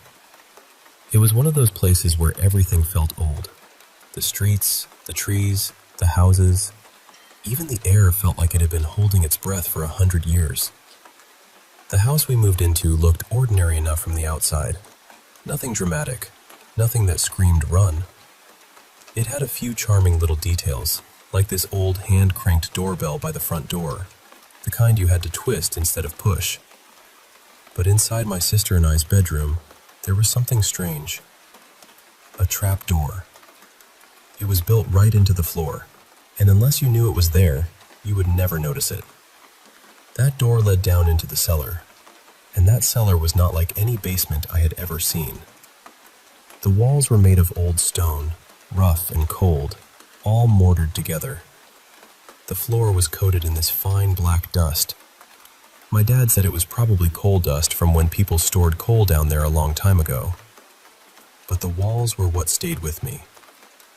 There were thick, rusted chains hanging from them, heavy cuffs too, spaced out every few feet. And there were these big metal rings anchored into the stone, with huge iron balls attached at the ends. They looked awful. Not decorative, not random. Later, we were told the cellar had once been used to hold people who had escaped slavery. After that, the whole house felt different. At first, it was little things. We would come home and the shower would be running, or the kitchen faucet would be on full blast. There were 4 of us kids, so of course we got blamed for it. Then the lights started flickering. Not just a soft flicker either. I mean violent, flashing, almost like a strobe light. My dad kept saying it had to be bad wiring because the house was old, but nobody ever found a real electrical problem. Then we would come home from school and find our toys dumped all over the floor. Coloring books ripped apart, crayons snapped in half. And again, we got punished for it. Then one night, while we were sitting at dinner, we all heard this old-fashioned bell ringing through the house. It echoed from room to room. And yes, it was coming from that hand-cranked doorbell. The strange part was, that bell had been painted over so many times that it couldn't be turned. My dad had tried before. He used pliers, screwdrivers, everything. That thing would not move. But now it was ringing. After that, it got worse. Almost every night, right around 3 in the morning, the doorbell would start ringing. Back then, we didn't have cameras everywhere like people do now, so my dad actually stayed up outside, trying to catch whoever was doing it. He never saw anyone. Not once. Then we started hearing the chains. The bell would ring, and then from beneath our bedroom floor, we would hear those chains slamming against the cellar walls. Bang, drag, bang. It was the kind of sound that made your whole body go cold before your brain even understood why. We were so scared that we begged our dad to push a dresser over the trap door, just so nothing could come up through it. Eventually, all 4 of us kids started sleeping together in one full-size waterbed because nobody wanted to be alone. Things kept happening. Stuff vanished. Lights went wild. Faucets turned on. The refrigerator door would be left wide open. And my parents started changing too. They became angrier, harsher. They kept accusing us kids of causing everything, even when we swore we hadn't touched a thing. Then one morning, everything broke loose. My older sister, Marla, used to get up early to do her hair. This was the 80s, so hair was a serious project. Curl it, tease it, spray it until it could survive a windstorm. Half a can of Aquanet was basically the entrance fee. That morning she switched on the lamp. The bulb exploded. It woke all of us up instantly. Then the waterbed started moving. Not a little ripple. It was shaking and rolling so hard we could barely get off it. At the same time, the chains in the cellar started slamming against the stone walls. Loud, violent, metal-on-rock crashes. Then we heard heavy thumps on the wooden cellar stairs, like something was coming up. The trapdoor shook so hard that the dresser we had pushed over it toppled across the floor. All 4 of us were screaming. My mom came running down the hall, but just as she reached our room, the bedroom door slammed shut in her face. She couldn't get in. We couldn't get out. Then everything in the room seemed to go crazy. Toys started moving. Papers whipped around in the air. Books flew off shelves and slammed into the walls. My brother's remote control car started tearing across the floor by itself. And I remember seeing my light bright move. It didn't just slide. It skittered across the floor like some little plastic animal. That image has never left me. I covered my ears, squeezed my eyes shut, and screamed for my mom. The noise was everywhere. The chains, the banging, the toys, all of us crying. And then, just like that, it stopped. The room went still. The bedroom door flew open. We left immediately. No packing, no discussion. We were still in our pajamas. I never stepped foot in that house again. And to this day, I cannot look at a light bright without feeling like something cold is crawling up my back.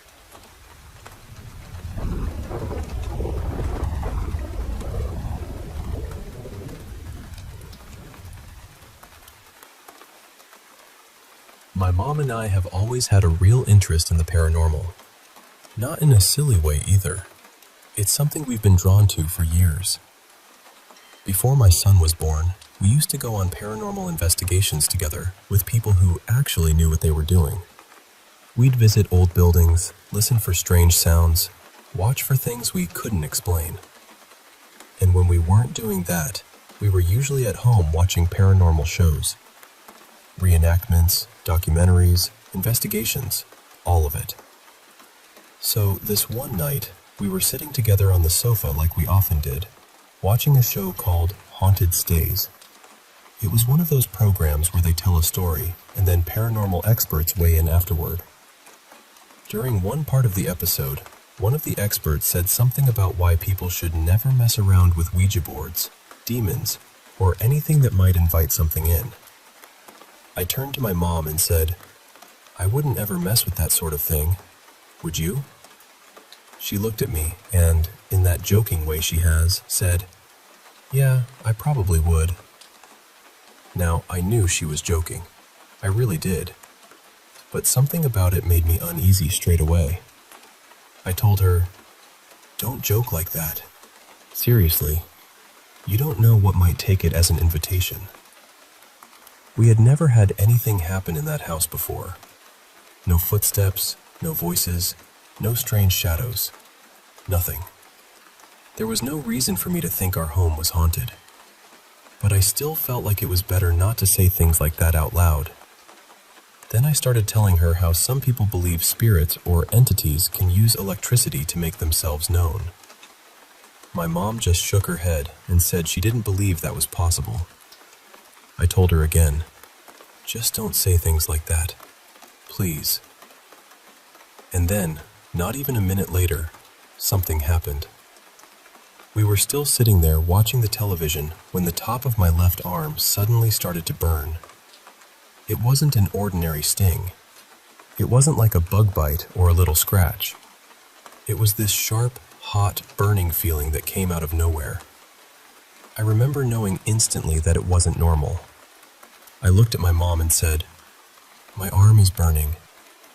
I think something scratched me." I pulled up the sleeve of my shirt, and right there on my skin, a red mark was starting to appear. We both watched it darken in front of us. And it wasn't just a line. It was shaped like a big letter Z. My mom and I froze. I don't think I've ever seen her look that frightened. I know I was terrified because I started shaking.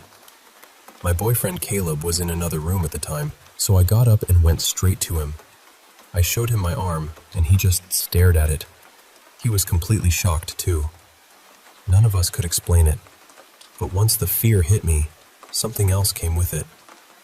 Anger. I was angry that something had come into our home. I was angry that something had hurt me. And I was especially angry because I wasn't even the one who had made the joke. So I stood there and spoke out loud to whatever might have been with us. I said, "You are not welcome here. You have no right to touch me or hurt me.